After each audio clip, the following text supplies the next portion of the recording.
Tian Feng here. Pascal Gutierrez. Here. Sylvia Kwong. Here. Albany. Yeah. Okay. Yeah. Here. Robert Human. Here. Good, good. Great. Neil Serrano, absent. Correct. She is absent. Okay. So what we're going to do is I'm just going to give you a few procedural things for today. So we are being webcast, so everybody has to behave. we want to thank Diablo Valley College for the use of this facility, and we're really looking forward to seeing more of it and hearing from our guests. And I also want to thank Mark Prescott, who's the LATC chair, for attending. Thank you so much. My pleasure. We hope you attend every meeting. I think we should have someone here for everyone. Lovely. I think that would round out our mission, right? Exactly. And so here's our voting procedure, since you're acting secretary. We're gonna have all motions and seconds to be repeated for the record. You're familiar with that. And votes on all motions will be done by roll call. Okay, great. So the first item on the agenda is update on Department of Consumer Affairs.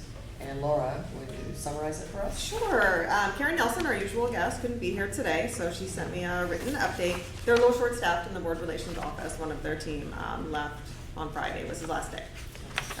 So let's see. In June, the chief deputy director hosted the director's quarterly meeting. The next meeting is going to be October 16th. At that last meeting, he encouraged boards to send ideas regarding cross-cutting projects where new leadership in the administration can focus.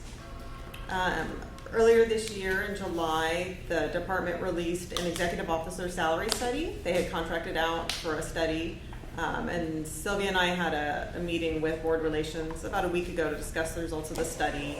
So it talked about providing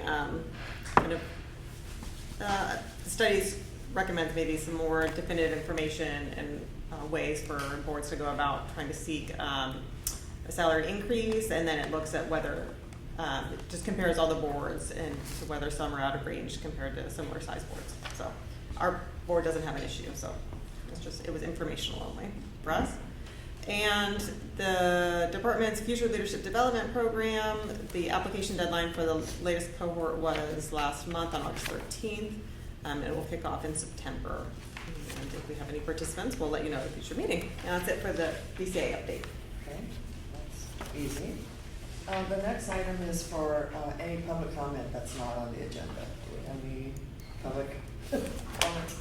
Okay, great. Well, I'm very pleased now to make the presentation live on the Octavius Morgan Distinguished Service Award to Barry Williams.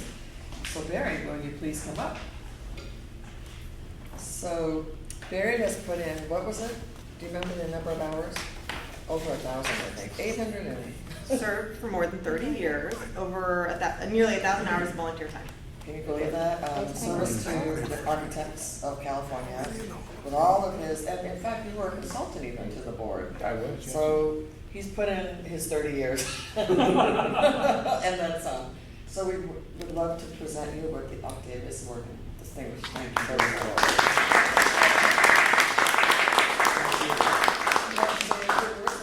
What you did and Well, how it affected you? I enjoyed the experience. There was no question that there was a sense of camaraderie that existed between the commissioners. And it wasn't always easy work, but it was good work and necessary work, in my opinion. And I just like to thank the board for the opportunity to do that, as well as just thank the board for everything that you do, because I think what you do is important. And it's not only important to the people of California, it's important to the folks that are practicing today and who will be practicing tomorrow. So thank you very much. Thank you, Barry. And the best thing about Barry is that he went to Cal. Go Bears. All right. You're welcome to stay and listen for as long as you want. Oh, great. Excellent. I appreciate that too. All right, now Daniel Abbott is the, are you dean or chair? Chair. Chair of the Architecture, Design, and Technology program here at DVC. And Well, I co-chair. Yeah. Oh, you don't have to dress up for us. Yeah. Hi. But please, come and present. Where's the best spot, Laura? Oh, I'll probably You present. Yeah, can that's pick fine. any. Any slot, and we'll turn around. Yeah. Yeah.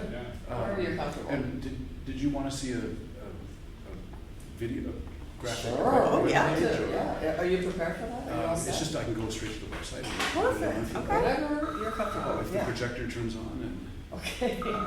but I'm Daniel, maybe it's too much effort. I'm Daniel Abbott and I'm the chair of architecture at DVC. We have about, I want to say about 400 students in our program, but probably about 200 to 250 of those are dedicated architecture majors that are transferring or moving through the program. The others would be students trying it out as a general education requirement or maybe as an architecture history class. So there's a variety of students. I think the campus is quite diverse right now. So in terms of our student demographics, just roughly speaking, I would say about 60% of our students come from non-traditional backgrounds. There's a lot of women in the program. We have students from all over the world. There's also a strong international group of students that are here because DVC provides a stepping stone for them to go to UC Berkeley or Cal Poly San Luis Obispo, Pomona, UCLA, and it also provides sort of a foundation of English classes and other general education classes that they can take. We offer 2 years of curriculum. Most students stay for about 3. To be honest, they actually usually need an extra year to do all of their physics, math, and studio requirements. The curriculum is basically 4 studios. We still teach manual drafting and drawing, freehand drawing.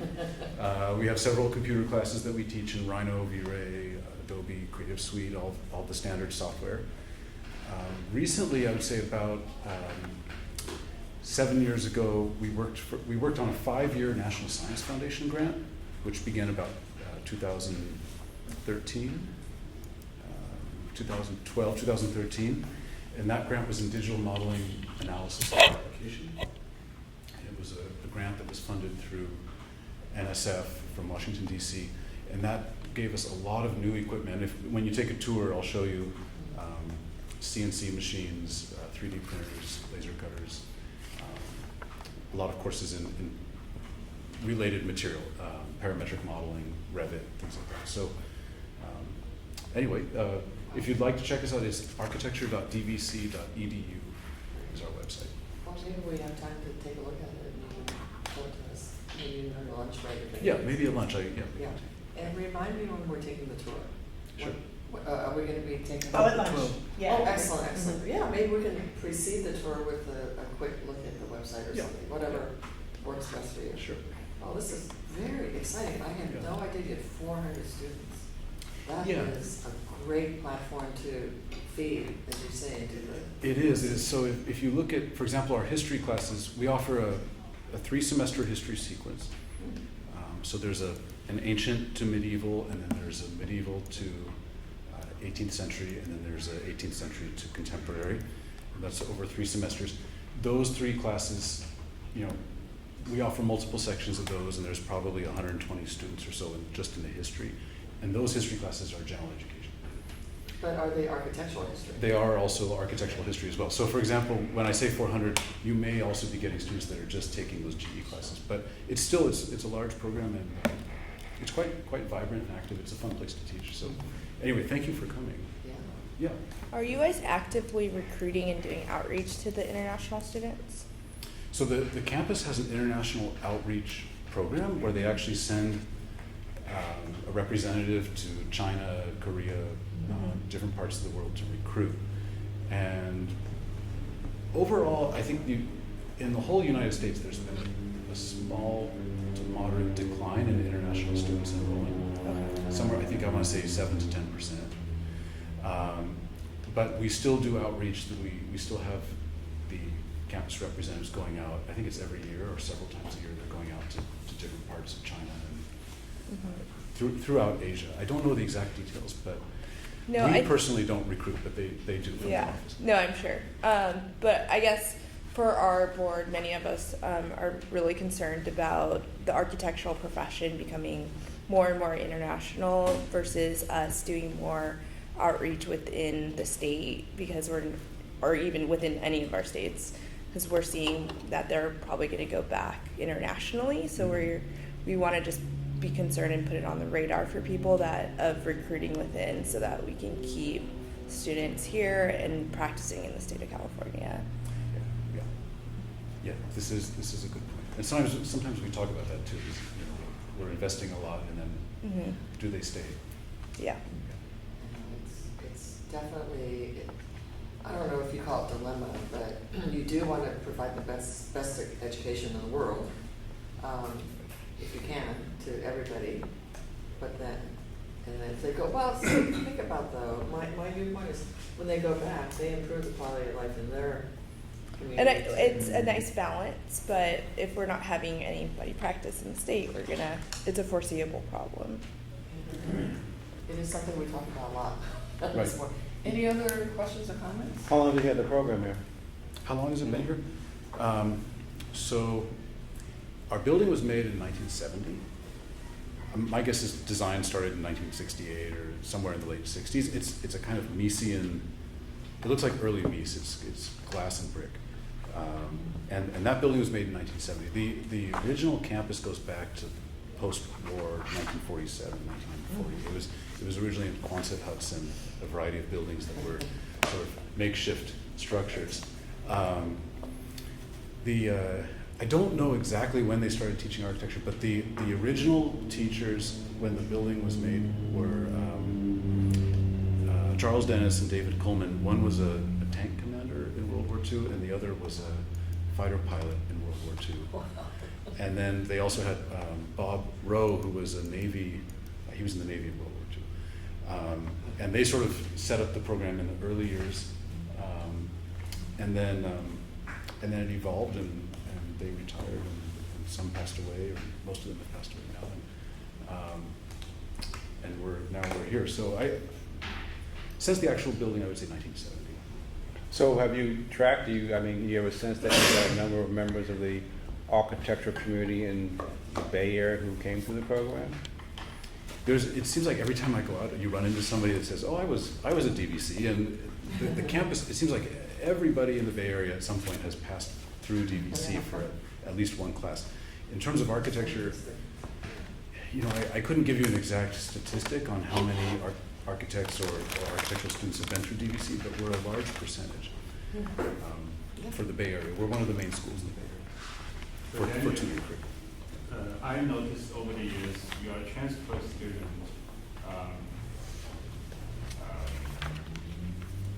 From more locally, there were so much focus on just UC Berkeley and cosmopolitan period. But in recent years, I've seen them expanding almost nationally. Go to up north, go to Arizona, and go to UCLA. This is a very good trend. Is the faculty helping them to look beyond how they just naturally explore themselves? Just curious. Yeah, I think it naturally happens. I guess we see trends in what students are interested in every year, and for many years it was just Berkeley, and I think also that was due to a large international student population that wanted the Berkeley diploma because it was recognized when they went back home. Oh, yeah. And when you said, if you said San Luis Obispo or Pomona, they said, yeah, but if I go back to China or if I go back to Korea, they don't know where Pomona is compared to Berkeley. I hope this isn't going on. Yes, it is. It's live. But they, Too late now. yeah, they wanted the Berkeley credential. They wanted that credential. But now we're seeing the same international students and a variety of students expanding. We've had students applying to IIT, Cornell, MIT. They've applied to a variety of programs. Some of them are quite fancy East Coast Ivy League schools. And they've also been applying to UCLA more, which used to be maybe we would have one or two students apply. Now we have more. SciArc has been part of that. Pomona has become more popular as well. And Cal Poly, we've seen sort of ups and downs on Cal Poly, and I think there's more students applying to Cal Poly now, and I think there's more optimism that because Cal Poly is so highly rated, I think our current group of students has more optimism that they can get in. So it's a range, but it still remains. I would say Berkeley is still the main focus. Maybe about 80% of our students, 80 to 90%. That's wonderful. Yeah, excellent. Well, thank you so much. We'll Yeah, look you're forward to our tour at noon. Sure. Thank you. Thank you. Or somewhere around noon. Sure. So now, Tim, we would like to entertain a motion to approve minutes from our June meeting in Okay. San Luis Obispo. Okay, so I move to, make a motion to approve the minutes. Second. Okay. Any discussion? Any Yeah, discussion? discussion or? Yeah, I have an amendment. Sure, I of think, course. item K1, Okay. I actually suggested that we provide a copy of the architect's licensure handbook, Now that it's printed. not resources, yeah. Oh, the typo. Okay. So, So, the motion stays with the correction as noted, right? yep. I- Pasquale, that's what you said at the meeting, or now I said that it- it's I said available? that at You the said- meeting, okay. yeah. Okay, we provide resources, but you're just gonna. What I said, I didn't say Okay. resources, I said Right. architectural licensing. Perfect. Thank We're gonna talk about that. you. By the way, that's a very nice book. Yeah, it's a very nice book, yeah. Okay, Okay, good. go ahead and take the roll call. Yeah. So, All those in favor? no, I have to roll call. Dennis Campos? Yes. Yang Peng, yes. Pascal, Gutierrez? Yes. So we have Wait. four. Yes. Can we hold on? So we need to make sure that We the original motion reflects the revisions. I mentioned, I said, keep our original motion with adding the corrections that noted. Okay, and then the second, Ebony? agree to that? Oh, second. I second. That's fine, okay, And sorry. did you agree to the? I agree. Okay. Okay, thank you. Sorry. Yes, okay. So, Emily Ruiz, right? Yes. Yeah, yeah. Yes. Robert Zeman, Aye. Neil Tasserano, absent. Okay, so motion passes. Thank you. Let's see, because our next speaker is not yet here, correct? Yes. Okay, so we're gonna go ahead and move item H, which is Mike Renner, who's gonna talk about the rebuilding of Paradise. Maybe he's lost too. And Hopefully we see him later. yeah, so we're gonna continue to move along and go right into item J, which is the executive officer's report. Okay. Thank you. All right, so, just go over a few of the highlights. And the budget, we had planned to have a budget update at this meeting, but, we noted in here that we'd expected to get final financial reports at the end of August for fiscal year 2017-18. We still don't have those, so, they don't know when they're gonna be able to close out fiscal year 17-18. So really until we have those official reports, we'll provide a full budget update to the board because we don't have one available. We have the best estimates our budget staff can give us, but hopefully by the December board meeting, we'll be able to give a more comprehensive update. Let's see, on business modernization, just to note that we're moving through the process. It's a 4-stage process, and we kicked off stage 2 yesterday, which begins our oversight by Department of Technology. And then we're at the same point as a couple of other boards within the department, so we'll look to see in this next stage whether we can partner with them, which would, I think, be ideal. If we can find ones with similar needs, it would help share the costs. So we'll continue to update the board as we move along in that process. So we published the most recent newsletter August 12th. We have our social media statistics here, and to note that we added LinkedIn after the meeting discussion. On page 3 of this, we have the ARE data, but we're going to discuss that further in item L. So I'm just going to postpone discussion until that item.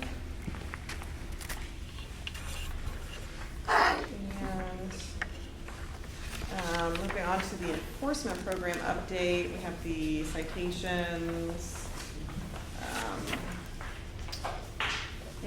Mike, did you want to go over any of this, or do you want me to go over it? Okay.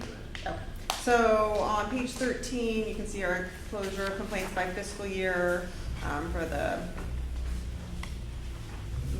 types of complaints we received in action. And then on the next page, on page 14, you can see our most common violations by code section, which they stay pretty consistent.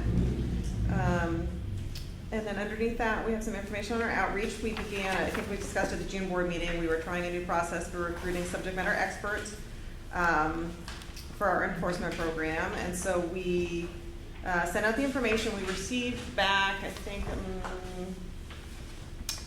30, according to this, Good response. that were that met our qualifications. And so we're going to go forward with contracts for maybe a little over 24 of those at this point.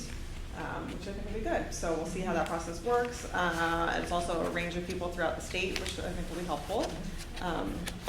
So you'll actually select the most qualified person for that particular task? Yes. So enforcement staff, Mike and Alicia work together to kind of determine how to score them, looking at how other programs did it. And so, yeah, so we just completed that process, and we'll send out notifications to the people that we want to enter the contracts with.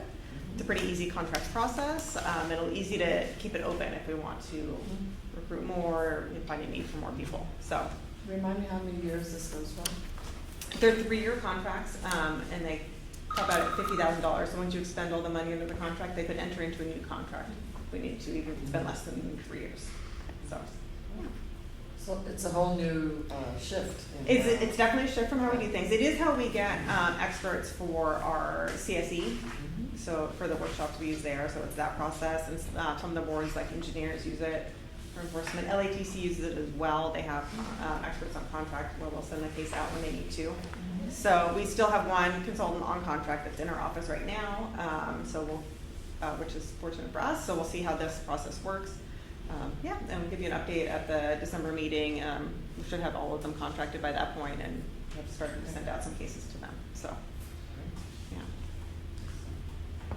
So now Laura's going to present the legislation and any updates that are required. Did you want to defer the conversation on the past comparison there? Yes, till item L. Yes, thank you. And then just to note before I start legislation on LATC, we don't have an update today as they haven't, they didn't have a full meeting since the board last met. They did have a teleconference to discuss items for their annual meeting, which is later this month in St. Louis, just for resolutions where the committee needed to take a position and on officer elections. So, okay, so on to legislation. No other questions? Okay.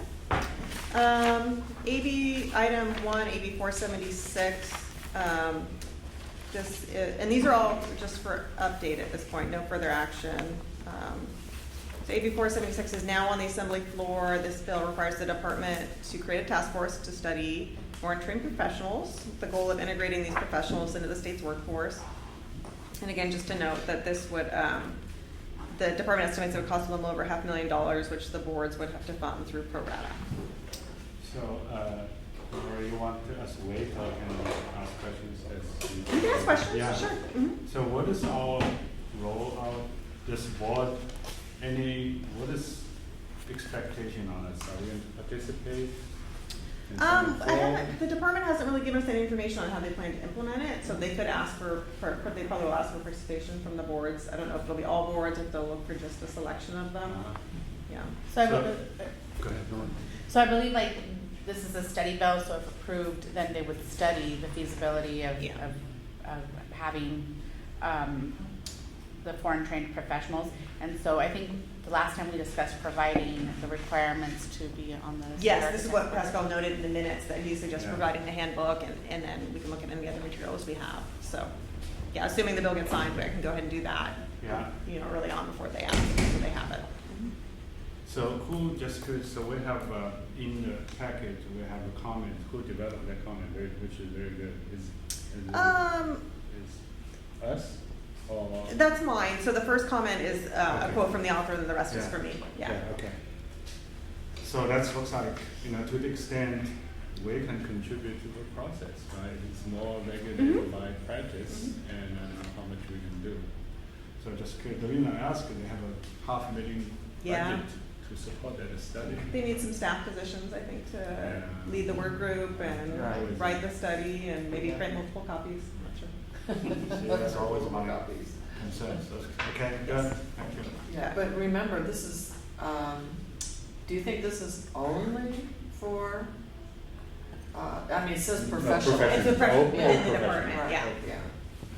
But still, I just wanted to point out that, on page 2 of the bill language, it specifies who is going to comprise the task force. Let's see here. Yes, thank you. And that is, We had Oh, here we DCA go. director, governor's appointee, legislative appointees, and Professional associations, Yeah. oops, wrong page. Yeah, professional colleges. associations. Mhm.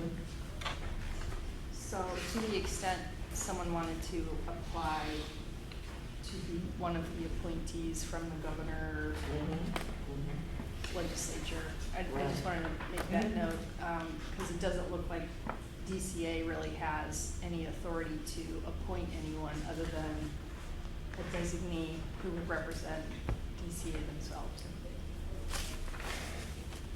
And as assuming the bill gets signed, as we find out more information from the department as they implement it, I will provide an update to the board. so, Go ahead.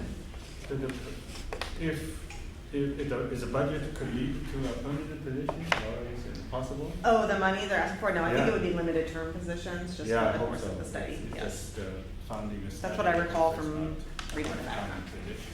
Yeah. Okay. I mean, you could be appointed by the governor, you know, similar kind of appointments are made to this board. So if anyone's interested, I suppose you could speak to, if you know the Speaker of the Assembly or President Pro Tem, you could request. But yeah, it seems like a pretty high-level Mm-hmm. think tank. And then on page 4, I follow on what Tara was talking about, we are considered stakeholders. So if you go to page 4, there's in and out of state licensing entities, I guess that's us. Yeah. And then professional organizations would be AIA, so you would only be a stakeholder rather than required to be on this. Unless we could get the appointments. Correct. Yeah, so it'll be interesting, there's gonna be a lot of interest in this, I think. Yeah, Ebony, especially you or, right, or Nielza, because you're both very interested in this issue, so you might wanna. Yeah. I can send you more information as I find out. I can Okay. follow up with the department. Yeah. Great, Okay. keep going. Next bill. So AB 613, we talked about this at the last meeting.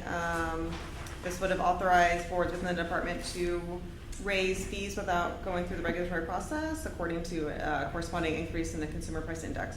But the bill was made a 2-year bill, so it's not going any further this year. So if it moves next year, we'll bring it back to the board for an update. K3 is Assembly Bill 626 by Assemblymember Fort Silva about conflicts of interest. Yeah. We had a little bit of discussion about this at the last board meeting, and Shannon asked for maybe further discussion. This is also a 2-year bill. Yeah. So I put a little bit more information into the background, and then I don't know. see if you want to lead off the Yeah, there's a discussion for that. Yeah, this is, AIA California is one of the co-sponsors of this bill, and Mark spoke about it a little bit at the last meeting. Yeah, is it, maybe, Mark, are there any comments you want to make at this point? Well, as you, Mark Christian, AI California, as you mentioned, Laura, it's a 2-year bill. It's eligible to be heard next year to continue moving in 2020. Right now, I don't know if the decision has been made to try that. I think we're looking at opportunities to do that, but we'll make the decision depending on it. I think we have a chance to move the bill. And when I say we, it's AI in California and ACEC California.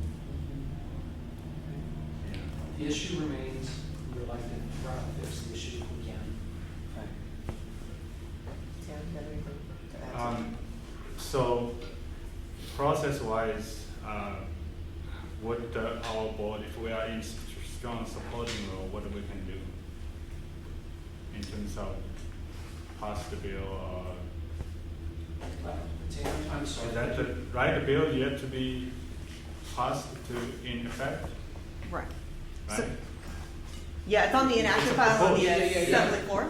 The bill is still alive, but Yeah. it's not moving. Yeah. So, and it's eligible to be brought up for, to continue moving next year. So it's still alive, but the environment for the bill at this point is not that good. Okay. We're gonna see if we can change that environment to allow the bill to again be heard and to be voted on. But right now, it's a little bit tough. So if this board feel strongly supportive, anything we should do. That's what If the board has a position of support, a letter in support, would be good. I can talk with individual board members, if they have an interest, in different things that can be done as individuals. But the board, I don't recall the board has taken a position on this bill. But if it does, and it votes on that, a letter of support would be very helpful. Yeah, we take a position, we want to look a little further, so I don't know if today we want to have a little more discussion and want to lead to a position, maybe we want to consider that. I don't know. I wanted the whole board to think about it. And just to note, I did put in the analysis to the opposition, so there's pretty support and opposition. The opposition is somewhat extensive. That's Opposition that could have easily been addressed. Oh, true. could have You been, think but- so? Past tense, yes. But have you, What a lot of the opposition wanted was, this bill would create an exemption in the Government Code 1090 body of law which deals with conflict of interest. Mhm. And so what we're trying to do is say that an architect could do pre-design work and then be eligible to do design work if the public entity wanted to hire the architect to do the design work, even though they did pre-design work. So it would have created a language that said that is not by itself a conflict of interest. A lot of the opposition wanted construction management removed from the bill. So if someone did pre-design work, and let's say design work, they could not be the construction manager. That architect cannot be the construction manager during the construction of a project they designed. And so that in my opinion, would have been an easy fix. So that is great information. I look at the trade organization, I could not figure out why, they are on so much on opposite side. That's the only point you think they're concerned of? For them, yes, that was it. Wow. And my members, architects who make up the leadership and the legislative committees within AI in California, actually agreed with their position that having an architect, it doesn't happen much with architects. Engineers, yes, architects, no. If an architect designed the project and now is a construction manager, that may not have passed, shall I say, a smell test. And so we had no problem taking that amendment. So AI will continue to take the lead to move towards It's a more partnership favorable. between AI California and ACEC California. see, when you put in the past tense like that, and it's gonna come back, you're just gonna fix it in the future too, right? I hope that is possible, yes. Yeah. Why wouldn't it be? Okay. Gotta get everyone to agree. What's that? You have to get agreement amongst We everybody. have to get everyone to agree, and honestly, I think our coalition supporting the bill waited too long to try to accept the amendments, and the opposition had engaged a level of fight that could not be pulled back. The ship And I has think sailed. one of the last things done is when the San Jose Mercury News ran an editorial opposing this bill, urging the legislature to defeat it. At that point, it became something different. Yeah. It took a life of its own. Ebony. Yes. So I feel like before we have a position on this, I would like to hear both sides in just different scenarios of where conflict of interest can present itself. And because I also, when it says for projects are delivered by the most qualified engineers and how that's defined, I would like to explore that more too. And then when we're thinking about projects that are rolled out in diverse communities, how does that play? So I just want to not jump on this until we get more information. Well, in a way, Laura, just for procedural, Mhm. since the bill is not gonna be coming back, do we know it's time certain that it will be reintroduced? Will it be next year, or next term? So they could take it up again next year. I think it's on the assembly floor, Mark, so it would probably need to move by about June of next year if it's going to. Wouldn't it be January? Doesn't it have If to we're be out in the the, if first we're in the house? House of Origin, I believe it passed the first house, didn't it? I'm going on memory here. Oh, no, you're right. So if it's Yeah. on the assembly enacted, yes, January Oh, 31st. Okay, that's right, Yep. it passed committees. Yeah. And it got all up on the floor of the House of Origin, thank you, January. So we could, yeah, so. Or a new bill be introduced. Or the bill would be announced, yeah. Ah, So. so it may be premature right now to even have Yeah, this oh, yes, discussion. I would, Yeah. I would say it's premature. Exactly. If the board wanted to take a position, there's the December meeting in Los Angeles, that would be much closer. You'd have better information on where the bill is to, at that time. Exactly. Yeah.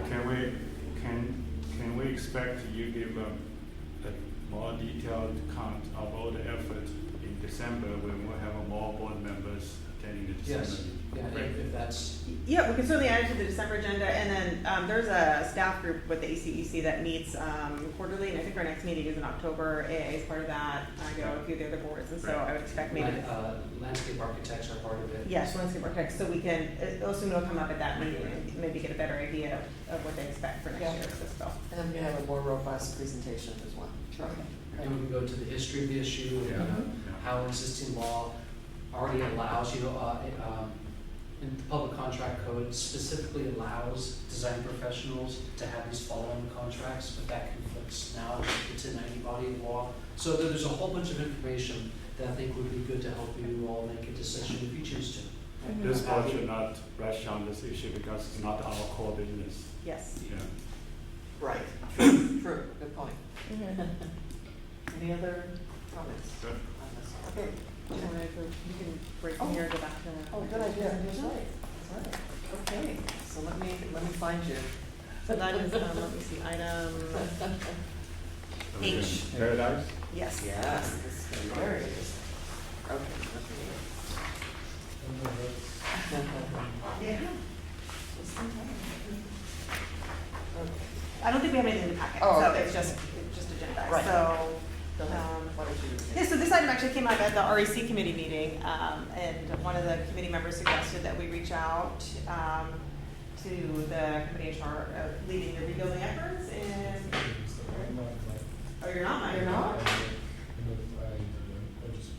Oh. Oops, you're Okay, not. then never mind. Okay. All right, sorry. Here we Okay. are. We're not gonna go back to this item then. We're Okay. gonna make him present us something, I we have know. no idea what we're talking about. Go ahead, give it a shot. All right. Fake it? Okay, we'll keep going with the ledge items. Okay. That's a Okay. good one. So let's see, we are on K4, SB 53 by Senator Wilk. This is, made a change to the Open Meeting Act, but this bill was held on the suspense file in the Assembly Appropriations Committee, so it is now also a 2-year bill. Okay. And the last, let's see, SB 601 is item number 5 by Senator Morrell. This allows boards to waive fees during emergency situations when there's a declared emergency. So it is permissive. This bill did pass the legislature and is on its way to the governor. And finally, we have SB 608, which is our sunset extension bill. Yeah, we have, yeah. And that one's moving along. That one passed the Assembly this week, so it's back to the Senate for concurrence. The legislature adjourns for the year at the end of this week. So it will immediately pass the Senate by that point. And then at the next board meeting, we'll kind of have a more detailed update on the changes and the implementation plan we'll need. We'll have to start working on the implementation of the fingerprint requirement, as well as changes to the CE provisions. So, but it's been moving along quite nicely, so.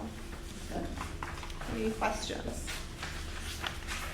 Okay. All right. So then, let's see, on to the next item. Okay, so this is now the time we're gonna talk about the ARE. Yes. Okay, so, many members of the board have expressed interest in the following performance of the ARE 5.0 as opposed to 4.0. It's been now, what, a full year, Marcus? Nearly 3, actually. Oh. geez. Yeah. I'm sorry, since 5.0 launched. Right. But correct, it was a little over a year Yeah. since 4.0 was retired. Correct, okay. So, why don't you go ahead and make this presentation on how it's going? If I could, I'm sorry, Marcus, before, sorry, I just want to note, we had this discussion at the June board meeting, and there was a concern about the statistics, California was performing. Yeah. And Shannon had asked us to verify the data, and we did, and we had an error in the data, so I sent out an update to the board members after that, so I just want to remind the members of that, and then there's the Yes. data, and I'll let Marcus present. Yeah. So the data now in the monthly report is the correct data, and we've also gone and expanded the type of data that is provided. So under the comparisons between California and the national, you'll notice that we have for the fiscal year, the prior fiscal year, as well as from the preceding fiscal year before that. So it can sort of map it out for the board members as to how it is progressing. There's also the additional information that we have from NCARB. So staff reached out to NCARB and asked them to pull our data separate from the other states. And you'll see that performance in the handout. It was also further divided between those who went to an accredited program and those who are non-NAB programs. They broke up the data between the two, and you can see, based on the numbers, overall how it's performing. It should be noted that this data covers nearly 3 years. It's from the launch of 5.0 to August 19th is this data. In discussions with NCARB, they said the more data that points that we have, the more stable it would be, so it'll give you a more accurate reflection of how it's performing. So, Now, one of the things that California has that a lot of other states don't is we have, I would say, exceptionally numerous pathways for people to get a license. And so it is difficult to accommodate for all of those factors when evaluating the statistics. It makes comparison a little bit difficult. Yes, Mhm. very difficult. I see, but everybody that's on the alternative path Yeah. would fit into a non-NAB group, correct? The non-NAB are those individuals who did not go to who did not go to an accredited school, Right. but it doesn't indicate whether they had school or did not have school. NCARB only breaks up the data by NAB and non-NAB. That's all they can provide us. So it could be a candidate who went to a non-NAB school but still went and got a degree versus an experience-only candidate as well. Correct. Well, that's, I mean, It'd be that's, difficult for. It's any other path Any other than a except for the accredited NAB degree, yeah. Yeah, Emily? I think it's helpful in having this breakdown for the argument when Yes. everybody else says that they need to go through a certain pathway. Mhm. So it's good to see this. Mhm. so just some personal anecdotes. Came from back from last week's alternative pass, certificate pass committee from NAB, from NCARB. And our charge just reviewed people who have no NAB degrees and submitted their portfolios, and so we review and see if they meet the requirement of, through that experience, the experience from the education, otherwise they will not meet. In other words, they use their experience to fix the deficiencies in education. But it was such a, feeling that many committee members feel strongly how important that NAB is, which I agree. But this is very interesting diagram. So the first page of the board, if you could take a look, it is interesting illustration of California that actually candidate with no net degrees have a higher passing rate. So this is really interesting, and not just the one subject, and more than one subject, and other subjects are very similar. So I don't think California should doubt our policy. I think our more well-rounded approach, more reasonable approach seems give the profession a boost. Yeah. It's an enhancement. So that's good things. Yeah. But if you return to the first page, that concerns us, I think. So compared with nationally, we are low in passing rate in every single subject. So we had a conversation last meeting, all right, and then we pulled out more detailed data. So I have immediately two questions. So one is, are we sure that we are compare? This is just data from NCAR, right? Not us. We're not doing this. Correct. Right. This is NCAR data, and so when it says excludes California, it means they've taken out all the California data that they have, and so that does result if you look at the monthly report, the EO's report, and you look at that data is ours, Is that a good comparison? and how that's what's in our system, and how we're breaking it in comparison They're supposed to to conclude it. their published information on the website for the pass rates. So NCAR publishes every year, at the end of the year, they'll publish that data for the last calendar year. So that's our data. And that's why the numbers are lower, but this is what NCAR is showing for us. So yes, it does increase some of those areas, actually all the areas. So I wouldn't say statistics is my strongest area, but when you take out California out of the national average, is it a good benchmark between a national average? Like, would we want to take ourselves out of? I mean, because we're a significant amount of the Yes. population.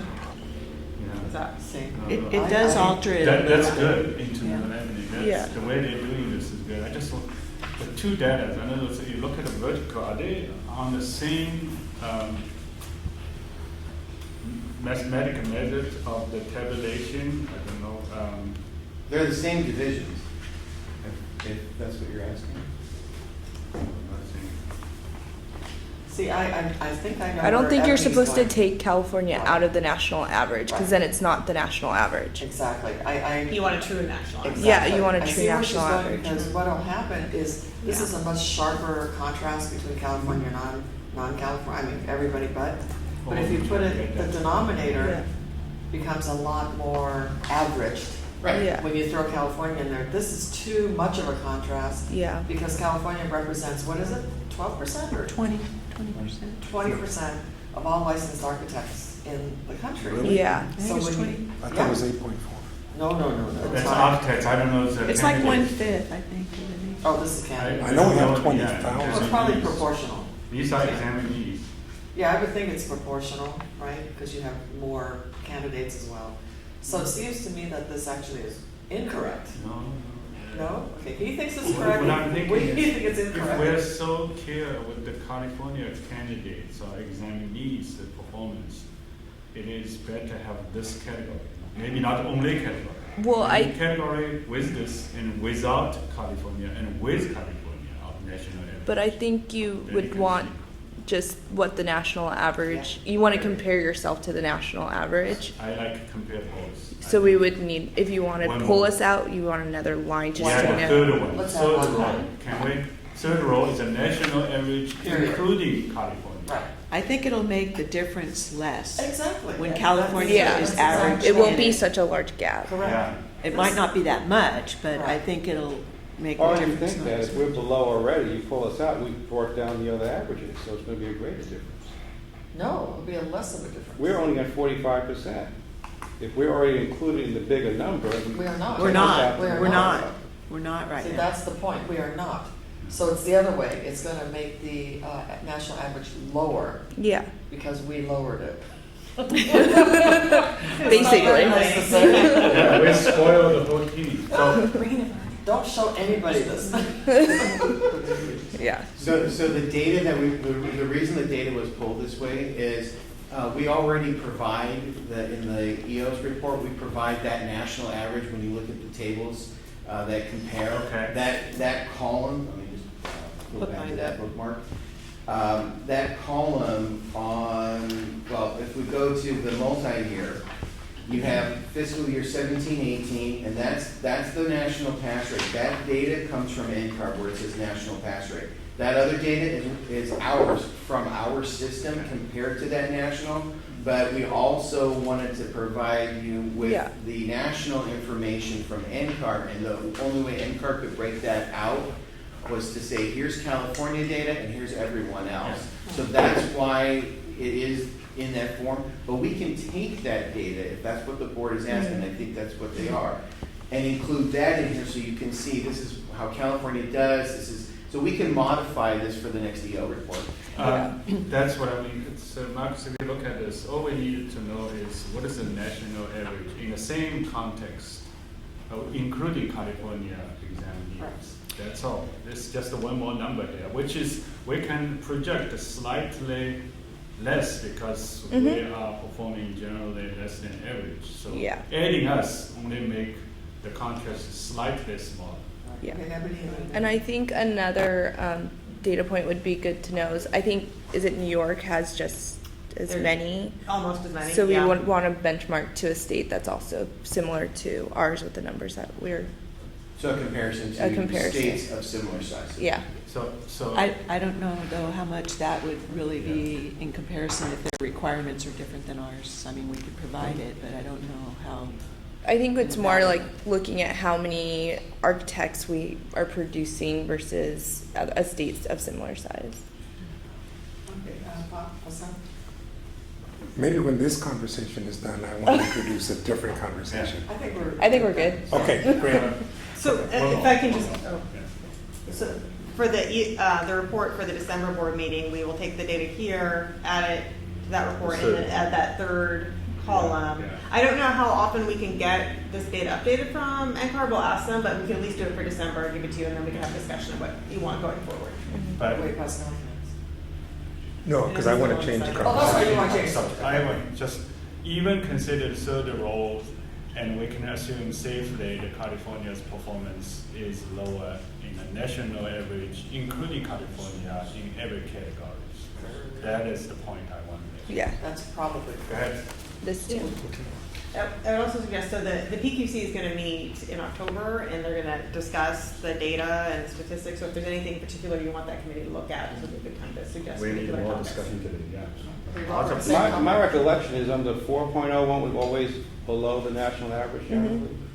So, I mean. Not always, there's some subject not below average, that's the key.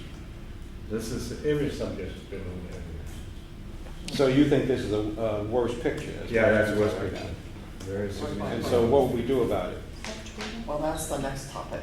Let's gather information. Yeah, and information. Look at everything, and then I think next year we'll begin to, Laura, probably start focusing on this as a very interesting research project and outreach and et cetera. I mean, it's going to be a big, to me, seeing this, it's going to be a big topic for our next session, so to speak. Yeah. Oh, you have more, or are we changing subjects? Okay. Okay, along the same line, Yeah.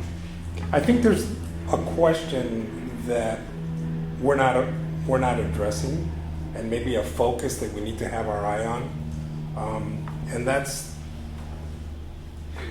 California has over 20,000 architects in the pipe. New York is close behind with about 19,000.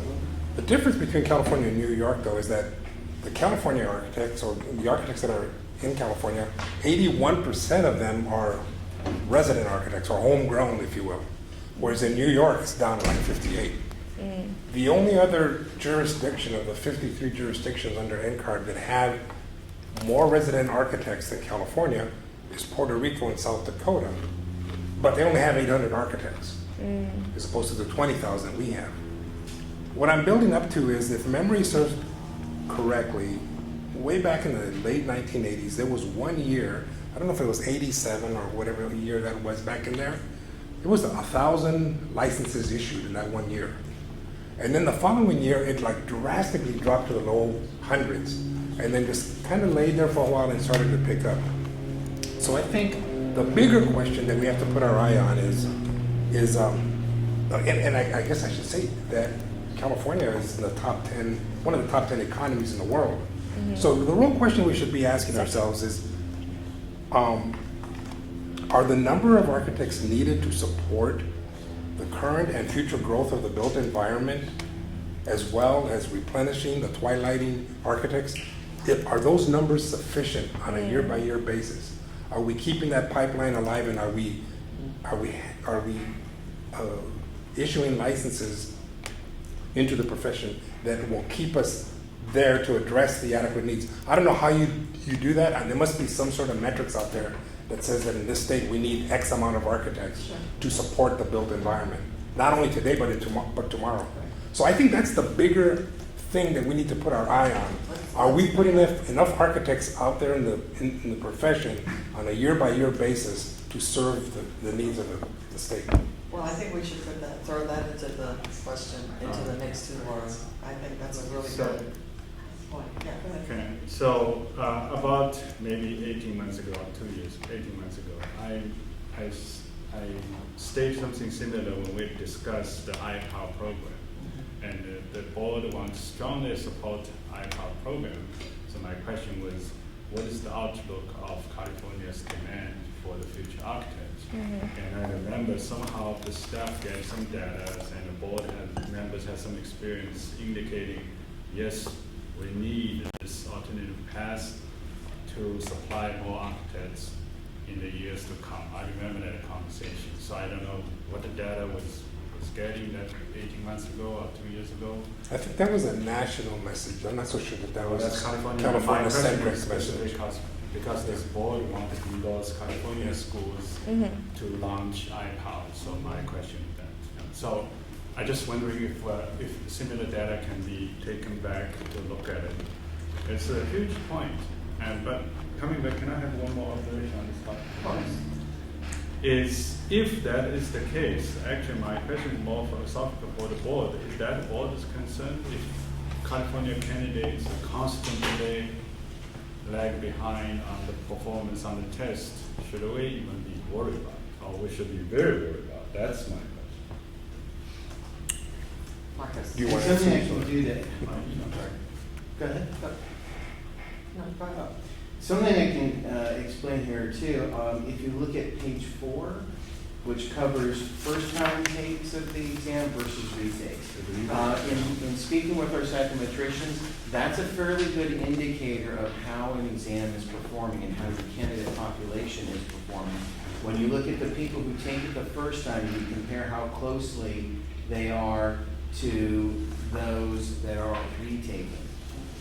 Because people who, even though the numbers themselves might, be in the 40s and 50%, are the people who take the exam again, is there a close correlation between their pass rate and the pass rate of those who took it the first time? And if you notice, when comparing it to all other jurisdictions, California's numbers are fairly close to one another. People who took it the first time are passing at a rate very consistent with those who have taken the exam multiple times.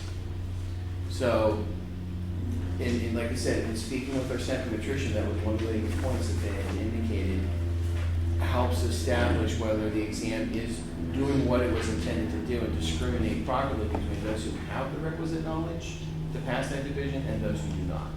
Or does it say, is it too hard, just period?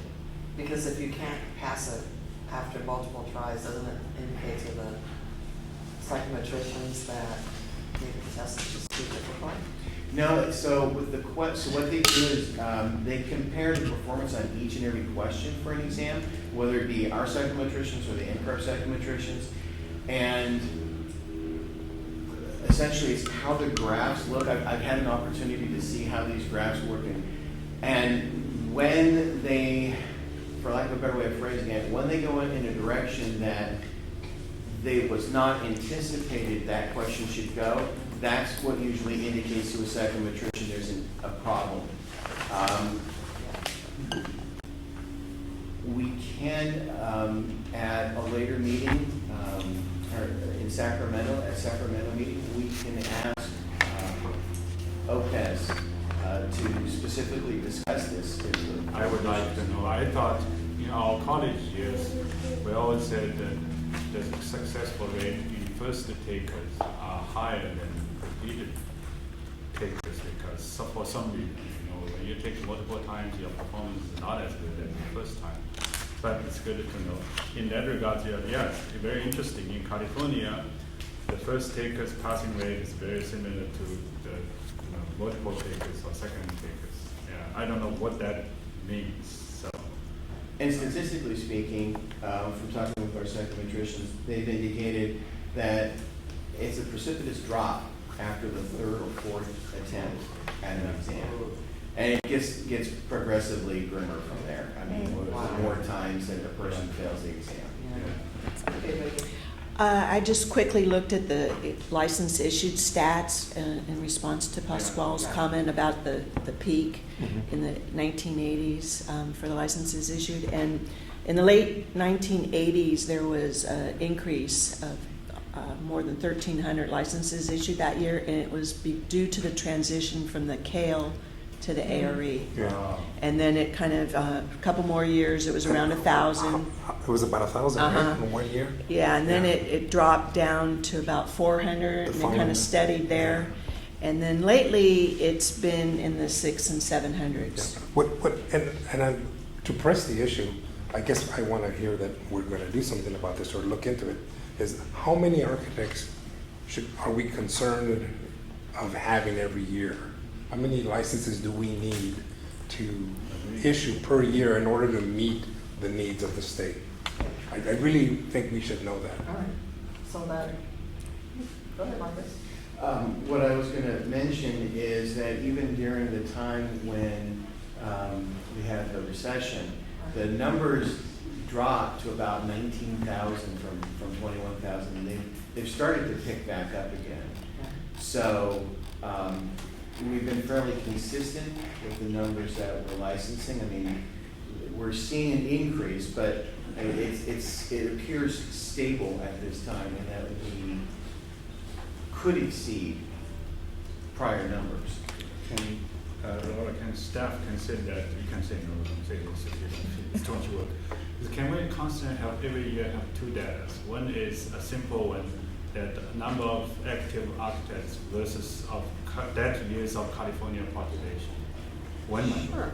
It's very, Another one is active licensed architect against the value of GDP of California, for example. Some kind of economic measure.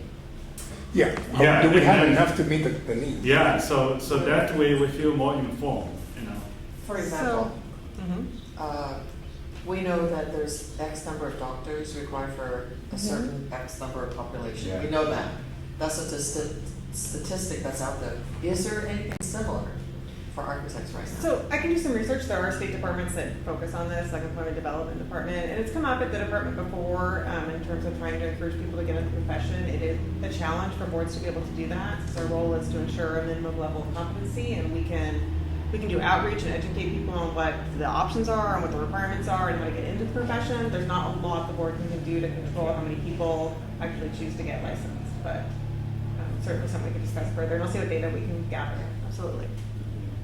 Oh, my comments were along the same lines of what you were saying, that there is data like for medical professionals of how many there are per person in the population, but it's also really interesting the way it's broken down between affluent and not affluent communities.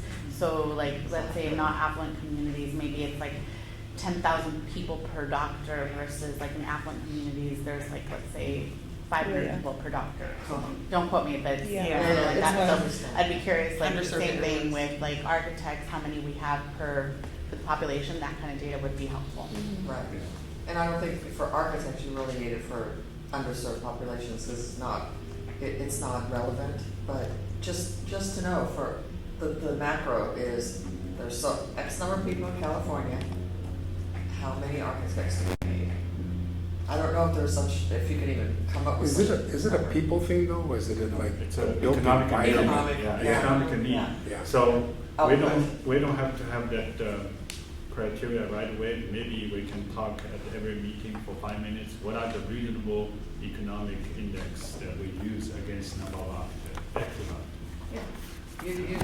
How many housing, for example? We should have a target Yeah, something. in our minds, you know, we need Yeah. this many every year. Like 1% of the population should be architects. I don't know, whatever. You guys will figure it out. There should be something out there. We'll see what we Okay. can find. Yeah, perfect. That was a great discussion, and we're gonna have a lot more robust discussion in December. Okay, so Can I just ask anything before we leave this item, if there's anything particular that the board would like that PQC to address, or we can rely on our PQC chair to have the discussion? okay. I suggest the PQC to spend more time talking about the type of candidates or the examinees in the state of California. Break down great details. For example, are they majority retakers? For example, are majority out of school for many, many years? That is very different, right? When you're fresh out of school, you're a little sharper on exams. So if we can get something more tangible at the PQC meeting, not. So he's talking about demographics, I guess. I can see what's available in our system. That was one of the reasons why we had to go to NCART to get this information for first time and repeat, because we don't have that in there, but I can see what information is available. PQC task. Okay, so you're on again, Marcus, for the next item, which is to talk about the retired license status and fee, which I know was a pretty heated discussion in the last meeting, so you're back with a report for us.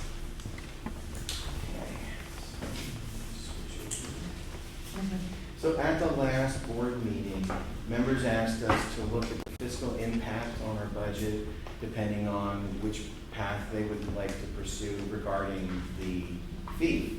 So the analyses of fund condition that are presented indicate if we have the fee at its current amount, if we reduce it to $150, and if there were no fee charged. There are tenth of a month in reserves impact on there, so it would appear to be absorbable. If we go to zero. If there was no fee, correct. Additionally, staff is asking for authorization to proceed with a rulemaking package to clarify the fee in our regulations. So if I can just add to that, I think, so the board will need to adopt regulations to set the fee, and it'll be, but we'll wait to see what the board determines today as to what direction you want to go with that fee, and then we'll bring it back at the December meeting, the proposed regulations. So I thought I asked a question, I don't know if I got an answer. I like ask again, maybe Mark, I probably need your help too, Mark. So what's the difference if I retired, I have a title called myself retired architect, can I practice architecture? No. No, if you call yourself retired architect, you cannot sign a contract doing any architecture work. Is that stipulated somewhere in our handbook? Well, once your license expires, you shouldn't be practicing. So the retired architect holds no valid license, Just that's a the requirement. Well, the It's very retired, Just a little badge. the term retired architect is a protected term that only a person who has a retired license can use. You could say, if you don't have the retired license, you can say, I'm an architect and I'm retired. But to use the actual term retired architect, that term is protected. Or so you would have to have, It's defined. I it's hope defined, somewhere. correct. Okay. So you would need to have the retired architect license to use that term. Have any- Or drop the RE off it, just be a tired architect. And that's free. I like that best, yeah. That's free. What is the benefit of this title? I mean, I think people, I would guess, maybe the licensees want it so that they don't want to pay to maintain their license and meet the CE requirements and keep it up every 2 years, but they've gone through quite a bit of education and testing in order to earn the license. They still want to be able to have something to refer to themselves as. I think one of the reasons it's protected is that because it's so much work to get the license, and one of the common complaints we get in enforcement is someone misusing the term architect. So we have people out there that are doing work advertising as an architect, but they don't have the license and they don't meet the requirements. And so that is a common thing that the board ends up citing people for.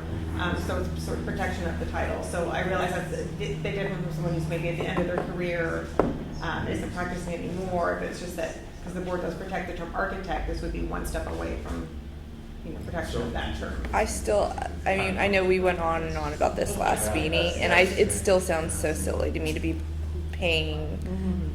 Because I mean, if you're an architect and that's what you did as your profession, and you decide not to do it anymore, you're still retired architect, and You can just ask. yeah. But you wanted a title, that's the key. You don't, 500 but people- paying What are you gonna for that use is it? silly to me. 500 people every year wants that. And if For people- what? And if people are going to That's amazing. practice without their license, they're going to do that anyways, and we're going to fine them for That's a it. violation. Okay, so to get an interesting perspective, I'm gonna ask Gary Williams. Okay. Our award winner. Yay. To talk about what he's planning to do when he retires. Well, I feel like it took a lot of effort to get to the point where I could call myself an architect. Yeah.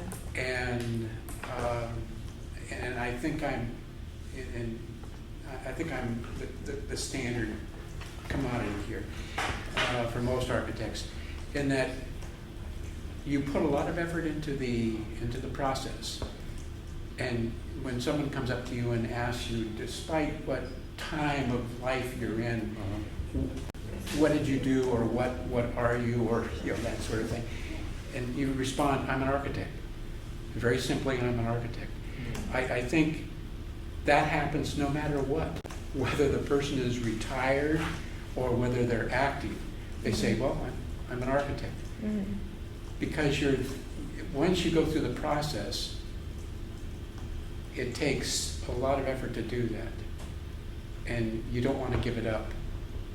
And I think that, that the appellation of architect means something to these people, certainly does to me. And I would be willing to pay whatever the fee is that's appropriate for the administration of whatever effort has to be done to maintain my status. I'd be willing to pay that because it means that much to me.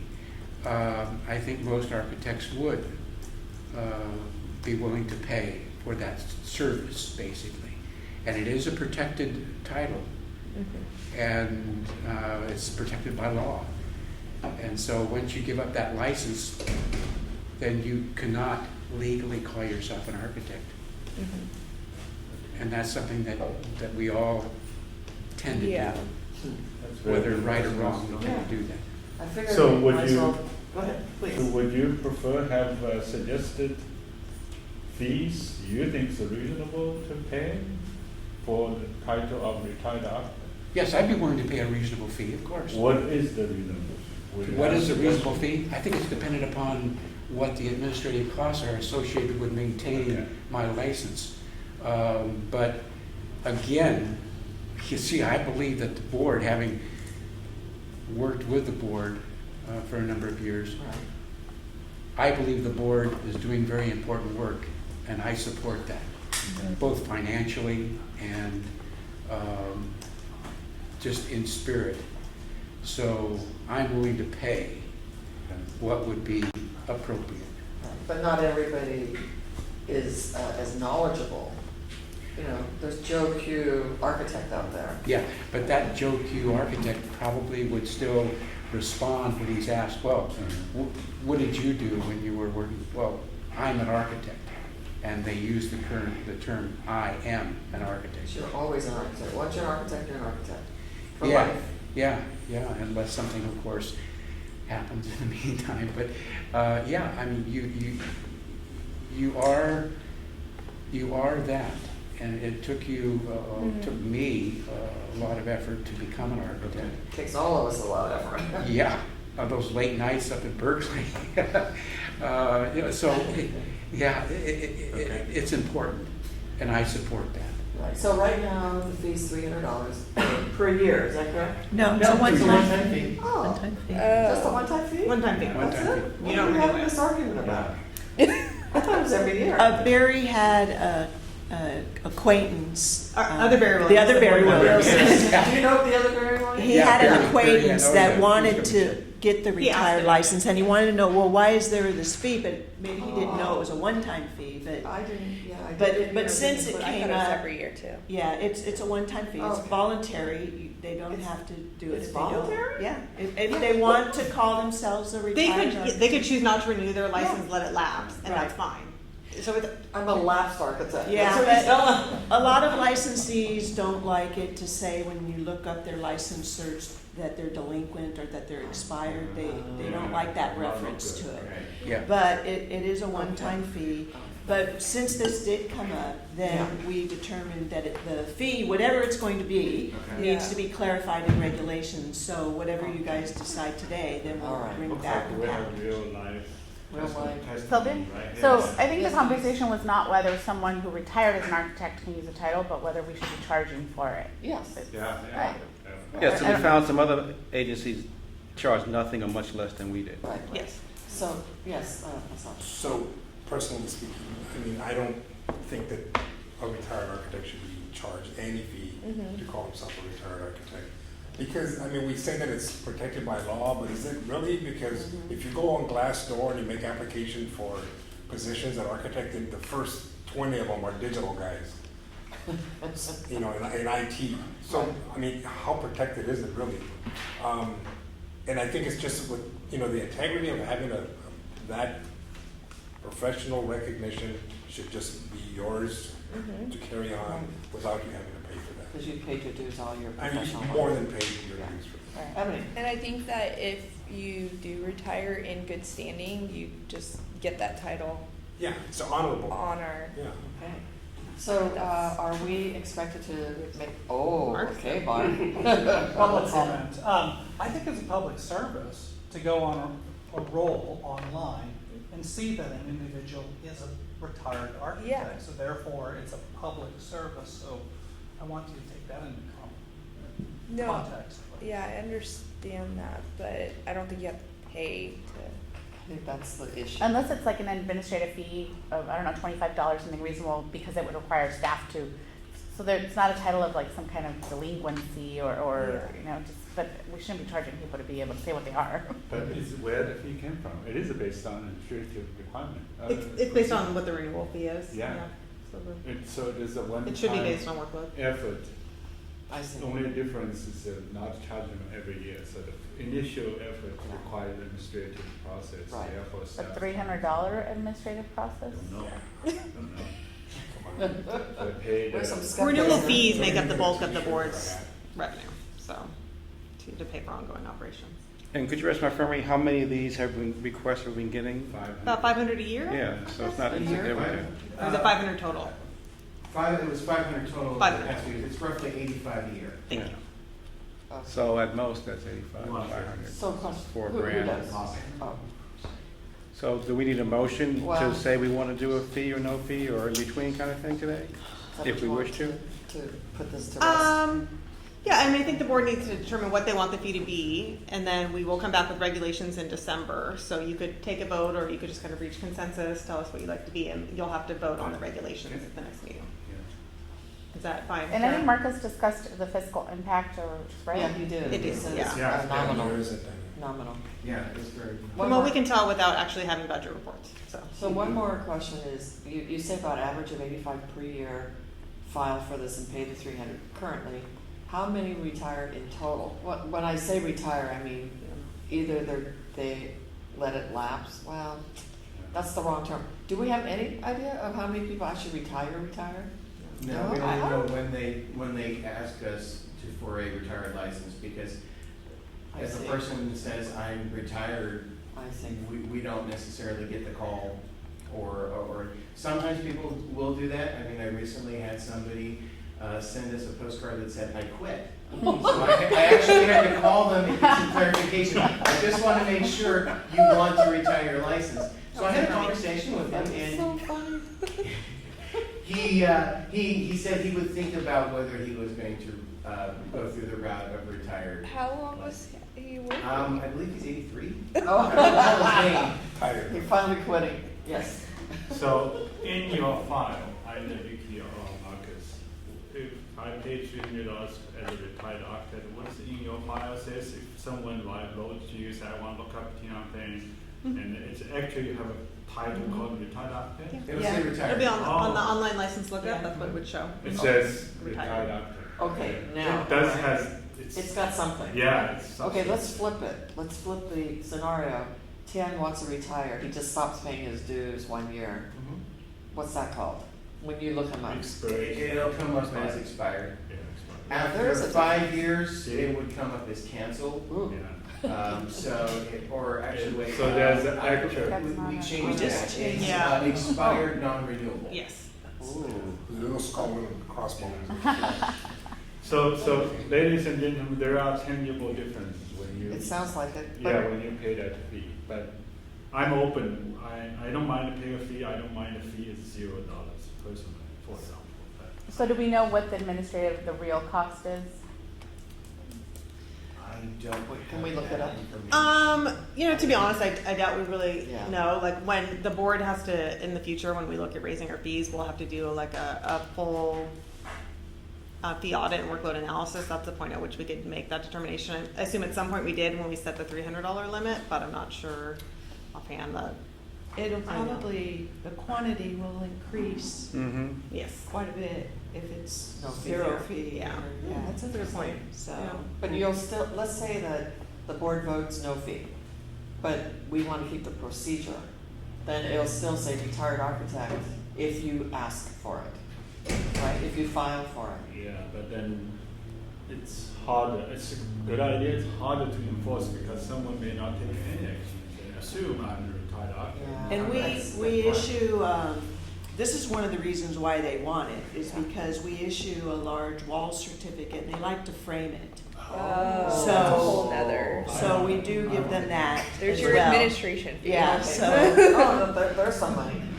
Right, so Sure. is there no other way outside of the audit to determine how much staff time might be required to process the applications, do a Yeah. check? Oh, sure, we could. I'm saying I don't have that readily available, but absolutely we could report back. I think that's probably the most determinative at this point as to how much to set it for. You know, is it just $25 worth of administrative process plus the paper copy of the retired wall certificate? So I think Plus that's also the benefit. the freeze impact, if Yeah. there's any work that has to be added to your Workload. online system so that there's a new retired license category. Yeah. Okay, so since we know we need regulations regardless, we can, board staff can go back, look, see what the cost might be, and then at the December meeting, come back with a regulatory package with a suggested amount that is sufficient for administrative costs. Yes. Which is, Good in the job. board's perspective, ideally lower than the $300 we're charging now. Yeah. Perfect. So would the board then in December also be able to agree or come to a conclusion that we don't want to charge any fee Right. regardless We of can what change the the- administrative Yeah. cost is? Yeah. Yeah, you can make. a I don't want to motion. get back to that corner where we're going to charge administrative costs. No. Because I firmly believe that it should be an honorarium. Yeah, so I think at the December meeting, staff will actually then make a recommendation. We left it open-ended at this point, because we'll be coming with regulations, we'll come with some additional data, but the board is certainly free to take whatever action it wants to. Right. Okay. I'm fine with the fee if it's covering costs for like Yes. these Okay. certifications. I think I'm kind of leaning that. Yeah. So, And I don't, and I, if we're throwing our opinions out, I don't think there should be any fee because Strong vote. if there's an architect that lived that long and was serving the public's health, safety, and welfare, Jesus, give him a plaque for Christ's sakes, you know? Yeah, Okay. true. We'll see how strong your argument is in December. Okay, yeah. very good. All I right. did my peeps. Yes, Tara? Before we leave this Yeah. topic, I just wanna point out that the retired license statute, Business and Professions Code, section 5600.4, subdivision A, says the board shall issue upon application and payment of the fee fixed by this chapter, a retired license. So, they're making reference to a requirement to receive a fee. The problem is just that the fee is otherwise undefined. It's just, it can't exceed the fee for a renewal. So I'm just saying, consider that the statute is saying require a fee. Right. 0 to 300. Tara, in other occasions I saw fee is 0. Is 0 a fee? No. No, really, No. seriously, no, 0 is not a fee? No, 0 is not a fee, Okay. but you would I remember most seeing likely something. want to say somewhere, because right now that statute says you shall Pay a fee. receive a fee. Yeah, that's my question. Is 0 a fee? Yeah. If we put it into regulation, it would. Well, It's a number. Wouldn't you have to amend the law So- to so not I charge a don't find fee? that so I think you would have It would to be get easier to just amend statutory the law at that point, clarification yeah. to not charge a fee. Because otherwise, your fee schedule has listed retired license. So Oh, you if can you put that in don't our want to report charge about for a the legal retired dollars. Yeah, license, 100 you bucks. should Yeah, get it don't worry about it stricken now. from the statute. Right. Yes, we'll work out. Yeah. Okay, Denise? Can I make a motion to lower the fees temporarily between now and the December meeting? No. Well, no, because you haven't determined what to lower it to. Yeah. Plus That's the it- problem. What is Wait. the amount? And that's what we're So, trying to deliberate. no, I here. understand that. What I'm trying to say is, until we receive that information, can we lower it? Because I'm pretty confident it's not a $300 administrative fee. So could it be a temporary, like, between now and December, lower the fee to, like, let's say $50? Can we pass that motion? And then once we vote on it in December, we'll finalize whatever that fee would be? I think it's technically possible because this item is notice for action. I would just suggest that because of the IT programmer we would need to do and the fact that we mail it out a couple months in advance, it's not worth the effort if we're gonna change it twice. So I would just ask for the board's patience and wait until the December meeting, but Yeah. we can do whatever the board directs. Can we, is maybe something we can consider is like having this information in the newsletter, so if there's someone who's thinking about retiring, they should know that the board is gonna be deciding Sure. of possibly lowering the rate from 300 to some other amount. Yeah, and maybe we just send out a blast on that versus wait, yeah, if we can get it out now. As we receive them too, we could contact them and say, if you want to wait, we'll return it to you Yeah. Seems like a Good idea. before we cashier it. Maybe you want to stay on the current Yeah, prices do what we until can see December. without. Yeah, but the number wise, we're probably only impact 10 difference maximum. You know, if we, every year we hit 85, during 3 months, we're probably impact. It's doing its statistics again. Yeah. Okay, are we done Might with be that okay. discussion? I mean, I think that's a good solution to let potential applicants to retire know that we're revisiting. Okay. Okay, so I think Laura's agreed to send a blast. You know what's good about that too, frankly, is that you're communicating with your constituents on a more interesting basis. I like email blasts because it's a one subject matter. Yeah. And it tells you something really important and urgent. So I think that increases our communication capacity, so. And we might get feedback from some of Yeah, them, so you know, that'd be good. and you could say, and can we get your feedback like we did from Barry today, which is excellent. All right, so we're gonna take a lunch break. What, lunch break? Yep, lunch is here, so why don't we come back at 12:35? That'll give us about half an hour. Okay. Okay?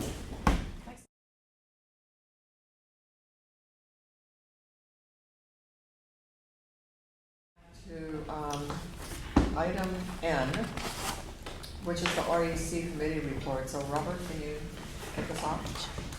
I'll be happy to turn this over to my delegates, Mike and Laura. We had a good meeting, though, good contributions. We went over the building guide, information guide really thoroughly at that time to get approval, so everyone signed off on it and made progress on some of the other strategic plan action items. And so I'll have Laura address a couple of things first and then turn it over to our staff member, Mike. So to talk about a couple of things from the REC, the committee asked about the SME recruitment, which I highlighted earlier. So I think the board's in a good spot with that. And again, I'll provide an update at the December meeting, but I expect at that point we'll have some contracts in place and have been able to do some work with those experts. One of the committee members asked when they looked at the citations that have been issued, they noticed that they appear to be concentrated in the range of license numbers from 2000 to 29,999. So they I responded that I hadn't really noticed that, but we'd be happy to do some research. So Mike did a little bit of research, and we'll put it back on the next REC agenda so they can talk about it further. Just to highlight for the members that that is the bulk of the licensees that are practicing now. We looked at the years in which those licenses were issued, and that seems like people before that number, fewer of them would be practicing now. So I think it's sort of natural that that's where you would see the bulk of the citations. But we'll present kind of the data to the REC and see if they want to do anything further with that. So his questions seem to be, just want to make sure we're not concentrating on one segment of the licensing population. And then a portion of the citations is obviously CE renewals and licensees that don't comply, and those are randomly selected. So, and then I'll turn it over to Mike to present the other items. One of the items that we worked on was the Building Official Information Guide, which is a board publication that goes out to all the building officials in the state and tries to answer the most frequently asked questions of the regulatory and enforcement staff.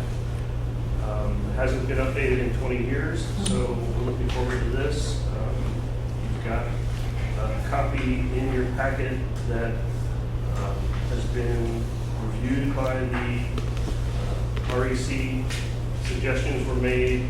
Those were incorporated along with edits by the architect consultants, and it's been reviewed by legal counsel. So it's ready for the board's review of the final version that we've got and approval. We're ready to print it if the board would approve that. Are there any questions? When printed, how will it be distributed? It will be hard copies, and because just a lot of building officials like those, and it will be on our website as well.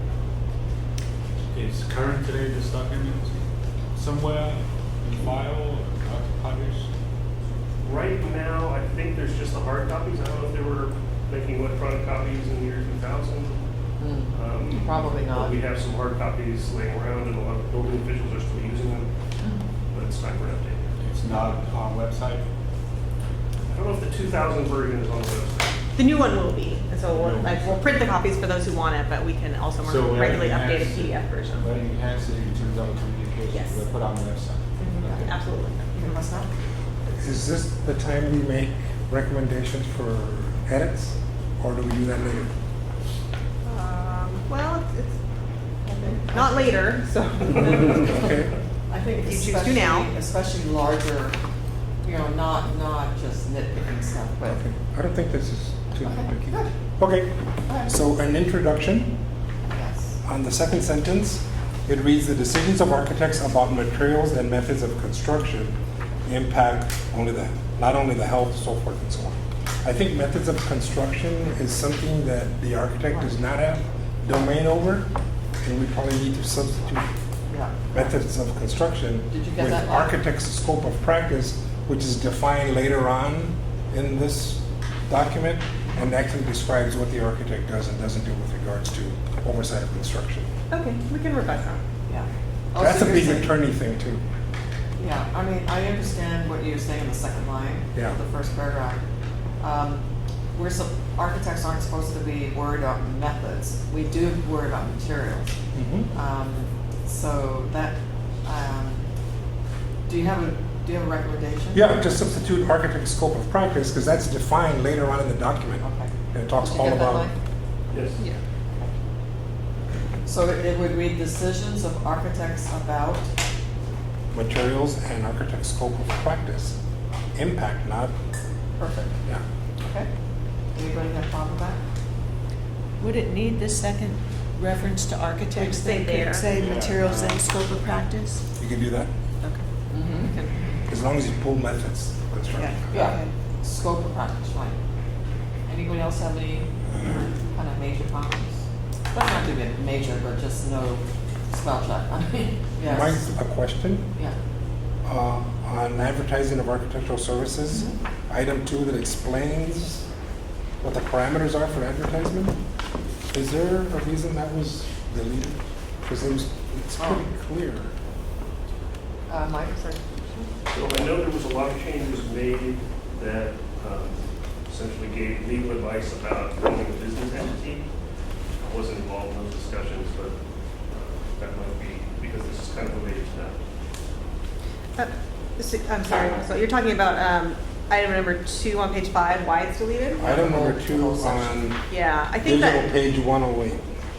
if I recall correctly, I think what we had in here really went beyond what was prescribed in our statute, and so it was narrowing it to what, Yeah. what we can actually regulate. I think the title seems misleading. How must architecture business be Yeah. advertised? It's optional, you don't need. I Right. think that means if you advertise that here's the regulations or here's the rules you follow. That's what I mean. Right. It might have been too that the prior wording referenced section 134 of the regulations that has since changed. Yeah, so Yeah, I agree. I don't think the paragraph is good. To delete it. it's when the business entity reporting requirement went into effect, when Why do we want to changed. regulate the way we advertise in terms of the convention or commercial? Well, it's an information guide, right, to building officials. If they see Yeah. something, it just seemed like it was worthwhile language. The only reason, I just had a question why it was Yeah. deleted, that's all. So I think Laura answered by saying that it's. Yeah, not- it's but tied to something that's been revised, and that's Mhm. perfectly understandable. Anything else that caught your eye? Anyone else? Once about time, it's updated. And we won't wait another 20 years. We won't wait another 20 years because now it's online, you can edit it all the time. Yeah, there was a reason why it wasn't on the website. I can't quite remember why, but it was mainly used for building officials. Right. But they can look up, Yeah, they can go Yeah. on the CAP website. But do we have a first-hand knowledge? What main information the building officials want to get from this book? I'm That's a just very curious. good, that's a great question. Yeah, what are they A looking lot of for? it has to do with the limitations of practice. Mm. What can unlicensed people, Oh, what can engineers do? What architect do, what interior design do maybe? Yes, that's so I think okay. that's very well So- detailed in this. So that will be then the focus of this document, if that's the case, right? One of them, yes. Okay. Yeah, I mean, for example, the new number 18 and 19 are really, to me, I mean, they answer questions that I wouldn't have known. Well, of course, I know that I can't do land surveying, for example, but 19 is good. When a licensed architect working on a project quits or is discharged, may another architect sign the original? That's a good question. That's a really good question, yeah. So now the answer is yes. I had another question. I'm only going by the digital format, so I'm on page 130 of the digital format. Okay. Under exempt buildings and structures. I don't know if this is just a technicality that no one cares about, but item 3A, it provides it's an exempt area of practice, which is a single-family dwelling, but the sentence says, means a freestanding, unattached dwelling of wood frame construction. What about the dwelling that has a garage attached?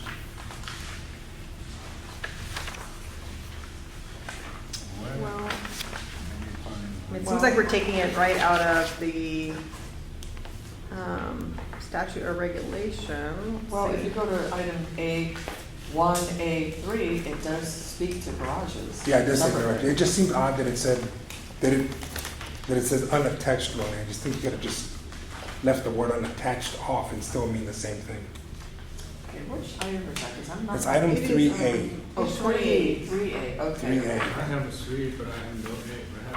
Is it Single- my contract? It's a definition of design? single-family dwelling. No, you're in the wrong way. It's on page 28. 28. It's 28. Okay, as defined, blah, blah, blah, the term single family means a freestanding, unattached dwelling. I'm I looking see in the the two are code. repetitive. You could have just dropped the word unattached. I agree with that. Tara, can we do that? Just get rid of, because freestanding and unattached are identical in meaning, and it's just repetitive. I see what you mean. Yeah. You can use freestanding or you can use unattached, but you don't need both. Okay. Okay? I like the word freestanding better too. I agree with you. Because then you can have an attached garage. Right. No big deal. Yeah. Still exempt. Yeah. Yeah, that's a good catch. Is it, now I get really going, if the building official has a far more expertise on this, then if that's the case, why we teach building officials on our hand? Some building officials are like, oh, I can't say that. Well, Really? you know what? No, that's their training, really.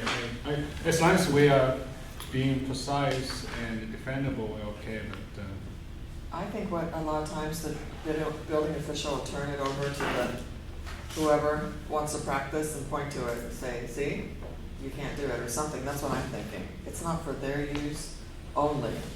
It's for people who walk in the but door. we regulate how architects practice, but we don't regulate how other professions can practice to what their limit is, right? We can't. We know exactly what the contract can do. I think the guidelines simply We know what civil provide the engineers do. building officials with where the California board stands on issues. Yeah, and where they can tell somebody to go away.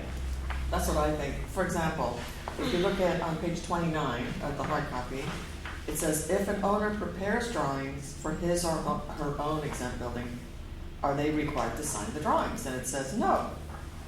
The statute requires only those who prepare drawings for others to sign it. See, so that kind of stuff, I think, is really for the homeowner who walks in and doesn't know any of these, With a napkin. yeah, basic things and so. I have Yes. just the last comment about getting rid of freestanding unattached, single family, the reg actually uses that phrase, so I'd ask the We have staff to double check that before they make that change. All right, so. leave it. Unfortunately, the reg says that, Yes, so just we leave gotta it. be If we careful. open up that reg section in the future, we can look at making that change. Okay. I Thank have, you. I have Good catch. concern. I I'll knew give there you was a example. reason for our. Yeah, there. Yeah. Everything's cosmic. So the next page to Pascal's comment, we're getting into such a great detail. Is the greenhouse constructed of a metal frame and a glass considered exempt structures? Wow. That is really, you sure this board want to get into that? This is a weird one. Yeah, He's right. business.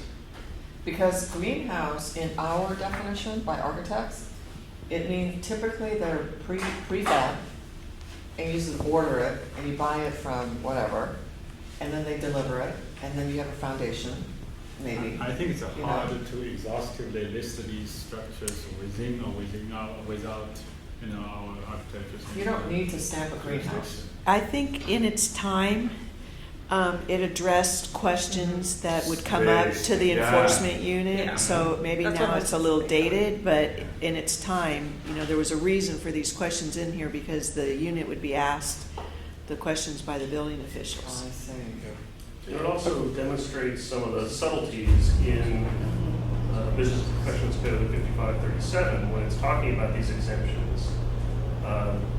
That's why you have to know what does it mean by wood frame? Does that mean you can use metal studs? yeah. Does that mean conventional framing? See? And so these things are all laid out. If you look at page 40, that's where 5537 is quoted. That's the exact law, and so it's a question of does a greenhouse fit into that? Does a fruit stand fit into that? Those are important questions, not only for the greenhouse itself, but for thinking about the meaning of the code section. So the scope of content is very broad. Who are the physically people in this board actually responsible for the content? Is our architect consultant, I think, right? The two consultants? Yes, they spent quite a bit of time reviewing this. Okay. Yes. Yeah. Okay, if they are wasn't confident me. in doing, exhaustive research, Yes. have that, confidence to lay out all Yeah. these details, go for it. Yeah. I personally don't. And if they let greenhouse slide, okay. Yeah, I guess if you saw something in here that you felt was wrong, then, you know, that might. I feel getting to the detail of Yeah. citing one form of a structure versus another is not a wise approach. Yeah. What about the many structures that we have not cited? Now, You know what the newest thing is, and, you know, I didn't read this exhaustively, so tell me, the new thing now is throughout the entire state of California, as well as other states, ADUs are now being allowed to drop in every backyard, every jurisdiction. So how are we addressing, how is this addressing and being updated? That was accessory dwelling units, Yeah. like a grandparent flat. Yeah. There was a statutory change. I'm not actually 100% sure what the change was. Are they allowed in every jurisdiction? And Mark, I'm looking at you to see if you recall. I thought there was legislation last year. I know there's been, I have Mark Christian, AI California, I know there's been legislation to make it much more difficult for local jurisdictions to deny. Correct. And there are some parameters that have to be met, I believe on both lot size as well as the size of the ADU. That is correct. So it's, I don't know if it's for everyone, but it's harder for local jurisdictions to deny an application for a permit to do ADU. But I don't know the specifics, I apologize. Because most jurisdictions encourage them. Exactly. Because of the major states of housing law. Exactly. I'm curious if the ADU counts for REIT, I assume it does. The number, the housing count. Yes. Is Yeah, it yeah. REIT? Yeah, It is. absolutely. But there are some jurisdictions over the years that have been reluctant to do this. You know, some, I don't know, any jurisdictions, but have been reluctant to do ADUs, but with the housing count and Yeah. HCD becoming more aggressive, the government becoming more aggressive, I'm sure they're Yeah. going to. No, actually, you know, because I experience it in the field, and what I'm experiencing is that every jurisdiction that I've encountered, they go, yes, yes, yes, yes, yes, please bring us some ADUs. And even if your lot is a little too small, what they do is they try to they will hear a variance and so forth. So it's just something I'm suggesting, since this is a 20-year-old document and we want to update it, whether there should be anything at all, I don't know. I'm just asking the question. So we can, if the board's willing, you know, we can adopt this now, go forward with this publication, and then at the end of the year, we can look at that and other statutory changes that we would need to update, and then update it on an annual basis, and then if there's Okay. something significant, we can bring it back to the board, but otherwise staff can just kind of update it with new statutes and. Yeah. I can go along with that, but the question is this version, the version we're looking at, already being reviewed and edited by our two. They did, yes, they already did. Consultants. Okay. All right. That's a good answer. All right. So do you need a motion to approve this? To adopt this. Looks like we do. Was there? Yes, there was Yes. one amendment. So to approve it as amended? No, there wasn't even a modification. Yeah, Yeah, one it's is just scope of confirm- practice. Scope of practice in the Method. Oh, interim. right. I'm sorry. That's the only one. Yeah. Correct. Okay. Well, I move that we adopted the one change recommended by Ms. Gutierrez. Second. All right. Seconded by Ebony. Okay. Mr. All these, Vice President? no, I have to call one by one. Yeah. Denise Campos, Yes. Tian Fen, yes. Pascal Gutierrez. Yes. Sylvia Kong. Yes. Ebony Ruiz. Yes. Robert Heerman. Yes. Neil Tascano, absent. Okay. By the way, we really need the governor appoint I know. some members. Yes. I'm sure they're trying. All right, the next item, Robert, it's actually Michael again. It's a review and take possible action on the 2019 and 21 strategic plan objectives. Thank you. So this objective asked us to come up with ways to educate architects regarding responsible control and aiding and abetting.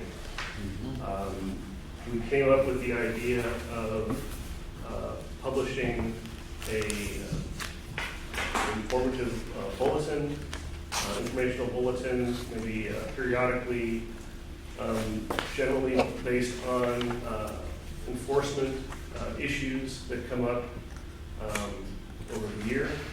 And I've attached an example of one of those that could be our first one that kind of directly addresses the types of cases that we deal with most often that involve responsible control and aiding and abetting.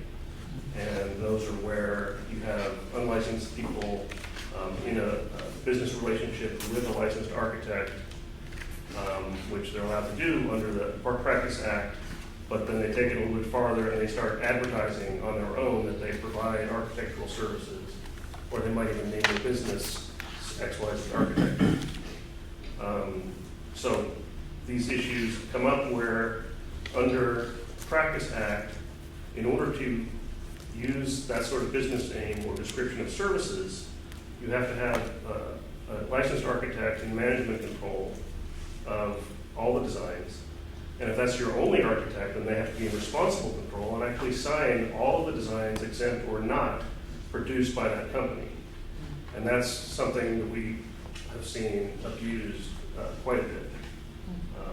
So that's where we are. This is our response to that, to try to put out some information about this particular instance and in general create a vehicle for discussing enforcement issues in the future through this board publication that could be on the website, could be sent a hard copy to design build associations, building officials, that sort of thing. So we're asking the board at this time to authorize us to publish this and maybe some subsequent enforcement bulletins with, I suppose, approval from the executive officer and legal counsel. And if I could just note on the attachment 1 for agenda item N3A, the draft informational bulletin, in the first, well, I guess the second paragraph, not the bold one, but the paragraph underneath that, we just would make one technical correction to where we have a business and professions code abbreviated. We'd swap that to put that second and spell it out first in the paragraph. Any questions? So I know this came from our strategic plan in December. Are we addressing this issue, and this is just for my background, because we think architects don't know their responsibilities, or who's our audience for this information?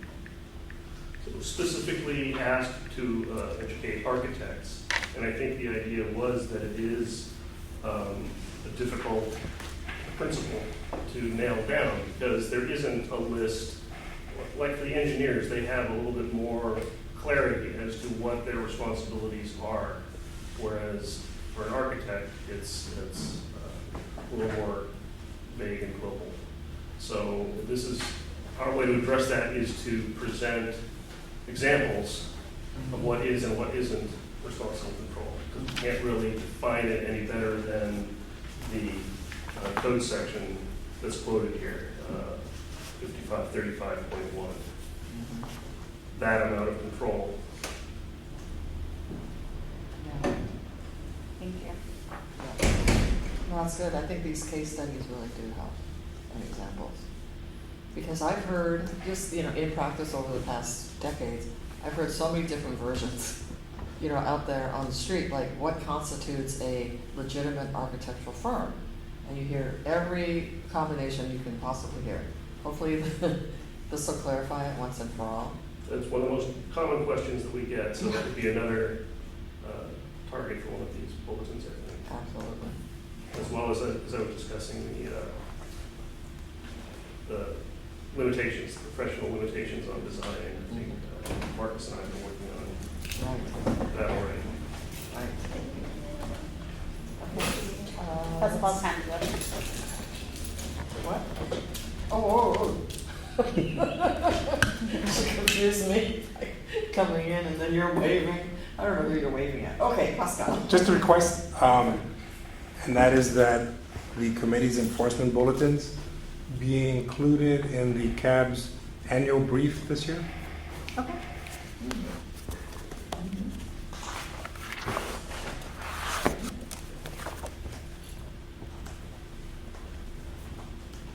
Good. Do we need any action? On this one? I mean, I don't think we need it. It's notice for action, but I think staff can just send it out if we seem to have an agreement from the board. Okay. Yeah, I thought it was to approve it, No, the we bulletin. don't necessarily need the board's approval. Tara, do you feel like Wait, Do we need to? we don't need the board's approval to send this out, right? It So we says just brought the it for board is asked to information. approve. Yeah, okay. All right. Thank you. Well, I guess not. you're still here and that other guy isn't. Yeah, I Looking know. back there. And then I think we have one more item under this. Yeah. B. Yeah. Like Okay, sorry. the So guy under, from Item attachment two? the speaker. No. And attachment three, Item three, yeah. Yeah, so I'm pretty sure he's on. We did a study of unlicensed advertising on the internet, because almost all of our advertising cases involve online offering of architectural services or designation of a person or a company as architectural. And so we did a study where we looked at a 6-month sample of the most frequently used platforms by people that were unlawfully advertising architectural services, and you'll see that most common is for it to be the company website itself, and then right after that, LinkedIn, and Houzz, and quite a few others. There's a list on the top right of less frequent offenders, but these are the ones that we're constantly seeing people referring to themselves as architects or offering architectural services unlawfully. The interesting thing is what we can do about it depends on the type of platform, because some of these are controlled by the user, where you control the content of your own advertising.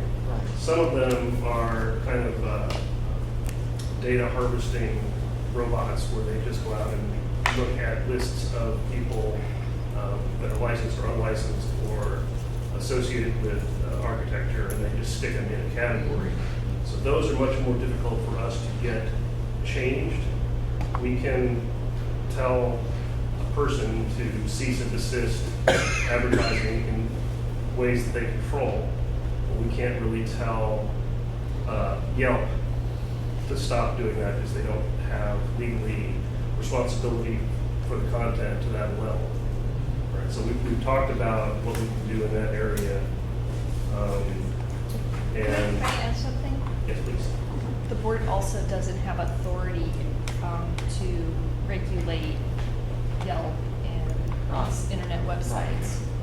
We have authority to regulate licensees or individuals attempting to practice or advertise the practice of architecture, but we don't have authority over the websites themselves.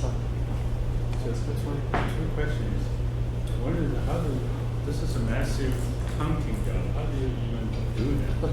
So Just curious. actually, we've You got a just- lot of architects out there Lot that are on sleuths, LinkedIn. and they Oh, like to they- tell us when they see someone unlicensed Oh.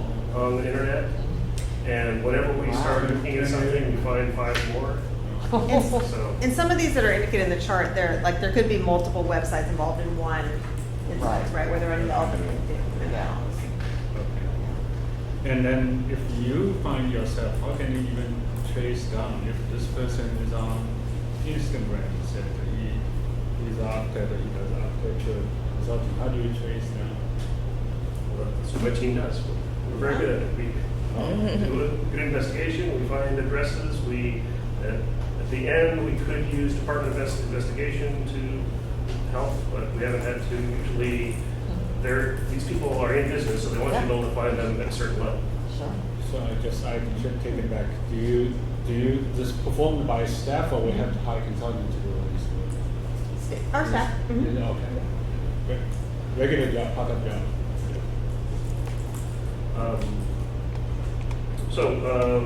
The enforcement team and the RAC would like some input from the board on ways that on how important you think this is, ways you think we could address it, and whether you're interested in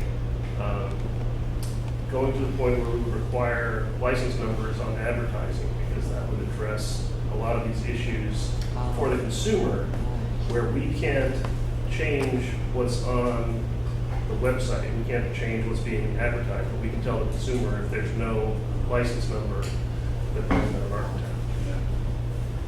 Yeah, interestingly enough, contractors, to prove that they are really legitimate almost always put their license numbers right after. They're required It's a to on defined. any advertisement. Oh, see, Contract but, was defined. but we're not required. No, we're not. So do we ever want to go there? No. We'll talk about this again. I know we talked about it previously, but is this something that's still an ongoing issue that you want to keep open? So well, that's why I asked, that would be the way to address this, that we can come up with. So Mark left, so at the landscape architect technical committee, we have talked about it and we decided it is a requirement for the landscape architect. They are moving forward with the regulation to require it for them.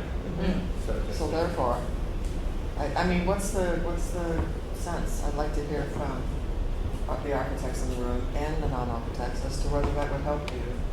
I mean, okay, let's start with the non-architects. If we begin to advertise with our license numbers, does that make you more confident in that firm Yeah. or that person? It makes you more confident, but as a consumer, I don't know that I would be looking for that. But as a consumer, for a contractor, I do. You know, it's interesting because you get used to the fact that the contractor like always has a license, right? It'll be interesting with landscape because I guess they have the same issue. But if I was like a new person, I don't know if that's the first thing unless I'm looking at a bunch of websites and noticing a pattern. So explain to me how this would work though, Mike. Let's suppose this would only apply if an architect availed himself of Yelp to advertise there affirmatively, versus if Yelp just listed people that their customers said, the public said is an architect, there'd be a list of those, there'd be no way the number would necessarily be there in that section of Yelp, right? I mean, even if we did this proposal. That's probably true, except that for Yelp, their customers are the architects. And so if the architects are insisting by regulation that be on there, they have more pressure on Yelp than we do.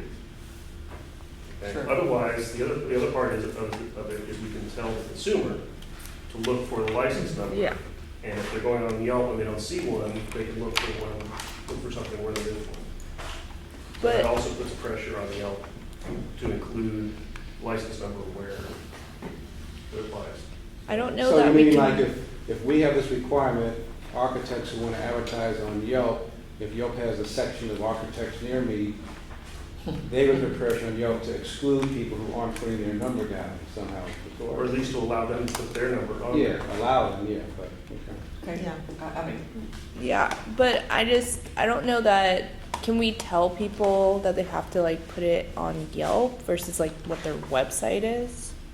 Because when I'm thinking about like how I navigate Yelp, I'm just looking at other people's reviews really. sure. And then if I'm interested, then I'd go to their website to see if it looks like something that I'd be interested in. So I wouldn't be looking for their license on Yelp. So I think it would be more beneficial for us to say that you have to have your license on your own website, but like Yelp, I wouldn't look for that. Or it was more about general advertising. Yeah. It would be worded as any form of advertising that you would show your license number. And then you Would there wouldn't be- specify Yelp, but it would be a I form mean, of does advertising. anyone have any disadvantage to mandating architects to advertise with their license? Little bit, I would assume. Go ahead. So, for example, if the firm consists of many hundreds of architects, but under one name of a firm, will lead to some kind of confusion of the Sure. firm's leadership and liabilities, because Sure. you could easily, staff did something and he or she can get sued because it was under his Oh, yeah. license. So very different practice versus a contract That's the pool. Contract pulls the license, and a whole bunch of his workers don't have a repeated license. They just work for this company. So that is a difference. And another one is, in California at least, the people's general knowledge, general public understand that the architects, just like doctors, they are licensed profession. They assume there is such a requirement already without you put the license number on the business card. So you don't ask the doctor to put their license number on the business card, right? Good point. You just go see your doctor. Yeah, they have to display their license in their office with the Same DCA. as our, Yeah. we need to display our license in our office. Okay, I'd just like to hear from the AIACC representative there, Mark. What do you think? I mean, it's just as a, you're representing our profession as a member organization. Do you see, I already see what Ten's points to, which is a problem, but just in general, how do you feel about this? About requiring Yeah. license to be listed in advertising. Yeah. Again, as you know, I represent AI California, Right. and this is not a discussion I've had with my members. I'm not a member of AI, I'm staff, so it would be hard for me to offer any insight. I can inquire with our leadership and our membership and get back to the board. But at this point, I apologize, I cannot give you an informed opinion. Yeah, I it's not a would refer big to topic. those who've been involved in leadership and firms. Right, such as Pastel. Just any knowledge if other states do or do not have such a requirement to put it everywhere you advertise? I have no knowledge, but I can easily find out. I do think this came up at the REC meeting, and I think, Mark, you weren't there, but Nikki was there, and she said, if I recall correctly, she was surprised this wasn't already a requirement. Yeah. Interesting. Yeah. Very interesting. Okay, Pascal? Yeah, I'm a firm believer in any kind of documentation that you say it once and you say it right. So, because the more times you say it, the more opportunity there is for conflict and misinformation. And if someone really wants to know about a person's status as an architect, if they go to our website and they type that person's name or they type that person's license number, you're getting real bona fide information. It's not going to be misguided or anything. It's going to tell you when the person is, when they were licensed, if their license is enforced. It's going to tell you if they have any disciplinary action. You say it once, you say it right. So let's send them to the right place rather than all over. Tara? I just wanted to point out that on the General Business and Professions Code, Section 137 provides all boards and bureaus under the department to promulgate regs requiring licensees to include their license numbers in any advertising, soliciting, or other presentments to the public. My point is just that all of the boards and bureaus have the authority to do this, potentially because it may have been a problem. Okay. So Right. there it is. There it is, it's option. I mean, we have enabling legislation. Okay, well, I think, yes, Vicki. I just have a comment that a lot of consumers don't know that architects are licensed, and I see it as one more way to get that word out to help educate. Because contractors, everyone pretty much knows now, you have to have a contractor's license and where to go to check that. But I think there's a lot of consumers that don't know that they're licensed by our board. That's a really good point. They just assume like doctors, engineers, and architects, when you say you are, and somebody licensed you, Yeah. they don't know. And it might help direct them to us if they have a complaint too, so. Marcus? Well, I was just going to say that as someone who was recently looking for a contractor to do some work, I gone to a fair, got some information, gave them my information. Go to check out their website, they don't have their license listed anywhere. And so I call them up and say, hey, your license isn't listed on here. You're supposed to have your license listed on here. Whose license are you working at? Oh, we're working under some. So I said, well, have them give me a call. I want their license number. I want to look you guys up. I want to see if you guys are legit. And I never heard back. So, I mean, as somebody who's looking for service, I mean, every time I go to look up anything, I mean, go for any type of service, I'm looking, is there a license? So, I mean, one suggestion could be, some sort of education campaign for just consumers in general. Yeah. Letting you know that you should always check for a license. Yeah, I agree. Regardless, of whether it's on there, always ask for a license number. Isn't that in hiring an architect? It is, yeah. Oh, yeah. To get the word out is hard sometimes. Okay, well, it sounds like we. I was just thinking social media. Yeah. It doesn't sound like there's an urgent need to get that going at this point, but it sounds like it's a live issue. Yes, we should do some more research with Yeah. this. And find out what. Yes, Robert. With sort of legitimate search firms, you would Yelp or Yeah. Ask Harriet or whoever it is, could we sort of like ask to advertise on them? Could we say, if you're architect category, would you please put this statement on there, architect should be licensed, see www. I mean, could we do that as part of our outreach and marketing? I mean, they don't have to do it, but as a government agency, they might do that just to make good peace with the government agency. But that way it's another way we're getting word out to consumers about the requirements. So then in this book, We can ask them if they would require the license number, and link to it, so that some websites are maybe less receptive to that, but we can certainly try. It's been an issue for other boards as well in the department, not just our board, and I think they've had limited success in trying to get these companies to list the license number as well as the license, but it's certainly something we should try. So this is the paragraph that Pascal said why deleted. It's talking about if you advertise, what is the requirement? So if we did adopt a regulation, we would add that to the packet. Add it back. Did you have anything else? Okay, are we finished with that item? Thank you very much, Mike. Okay, so moving right along to item O. So it doesn't look like we're gonna get a Paradise update, right? Do you agree with me? I think that's, yeah, Okay. unfortunately. Hopefully, we can invite Yes. him or another representative to the December board meeting, because I think this board would be very interested in hearing how it's going. Yeah. You know, we've heard the students present, if you remember the last board meeting, that was so interesting. I know this gentleman was returning from vacation when we were coordinating with him, so it Yeah. just maybe that he wasn't able to make it that whole time. Paradise. Our next meeting is in Los Angeles, so we'll see what kind of update we can get for that meeting. There is just right. Yeah, that probably. When's our next meeting? So, now, do you wanna finish up all this stuff? Yeah, finish up the meeting dates and then go into. Yeah, so it's just, Okay. I like put it in the that. packet. Yeah. So does anybody have any, comments or objections or changes they'd like to recommend for the future meeting?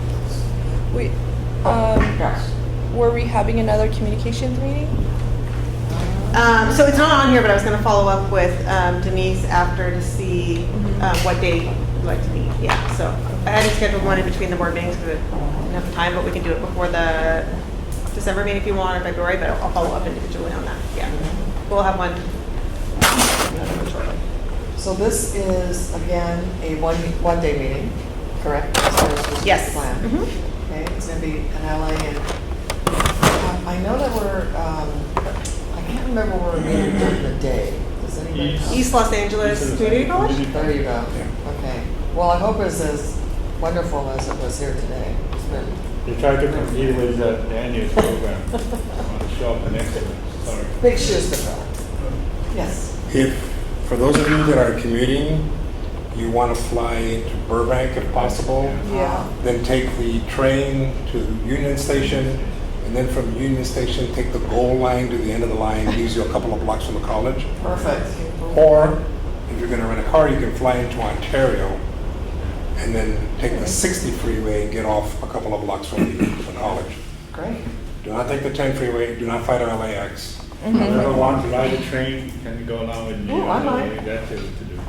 That's my regular airport. Yeah, just FYI, I went to a transportation convention called Railvolution. It was in Vancouver, and I took the train.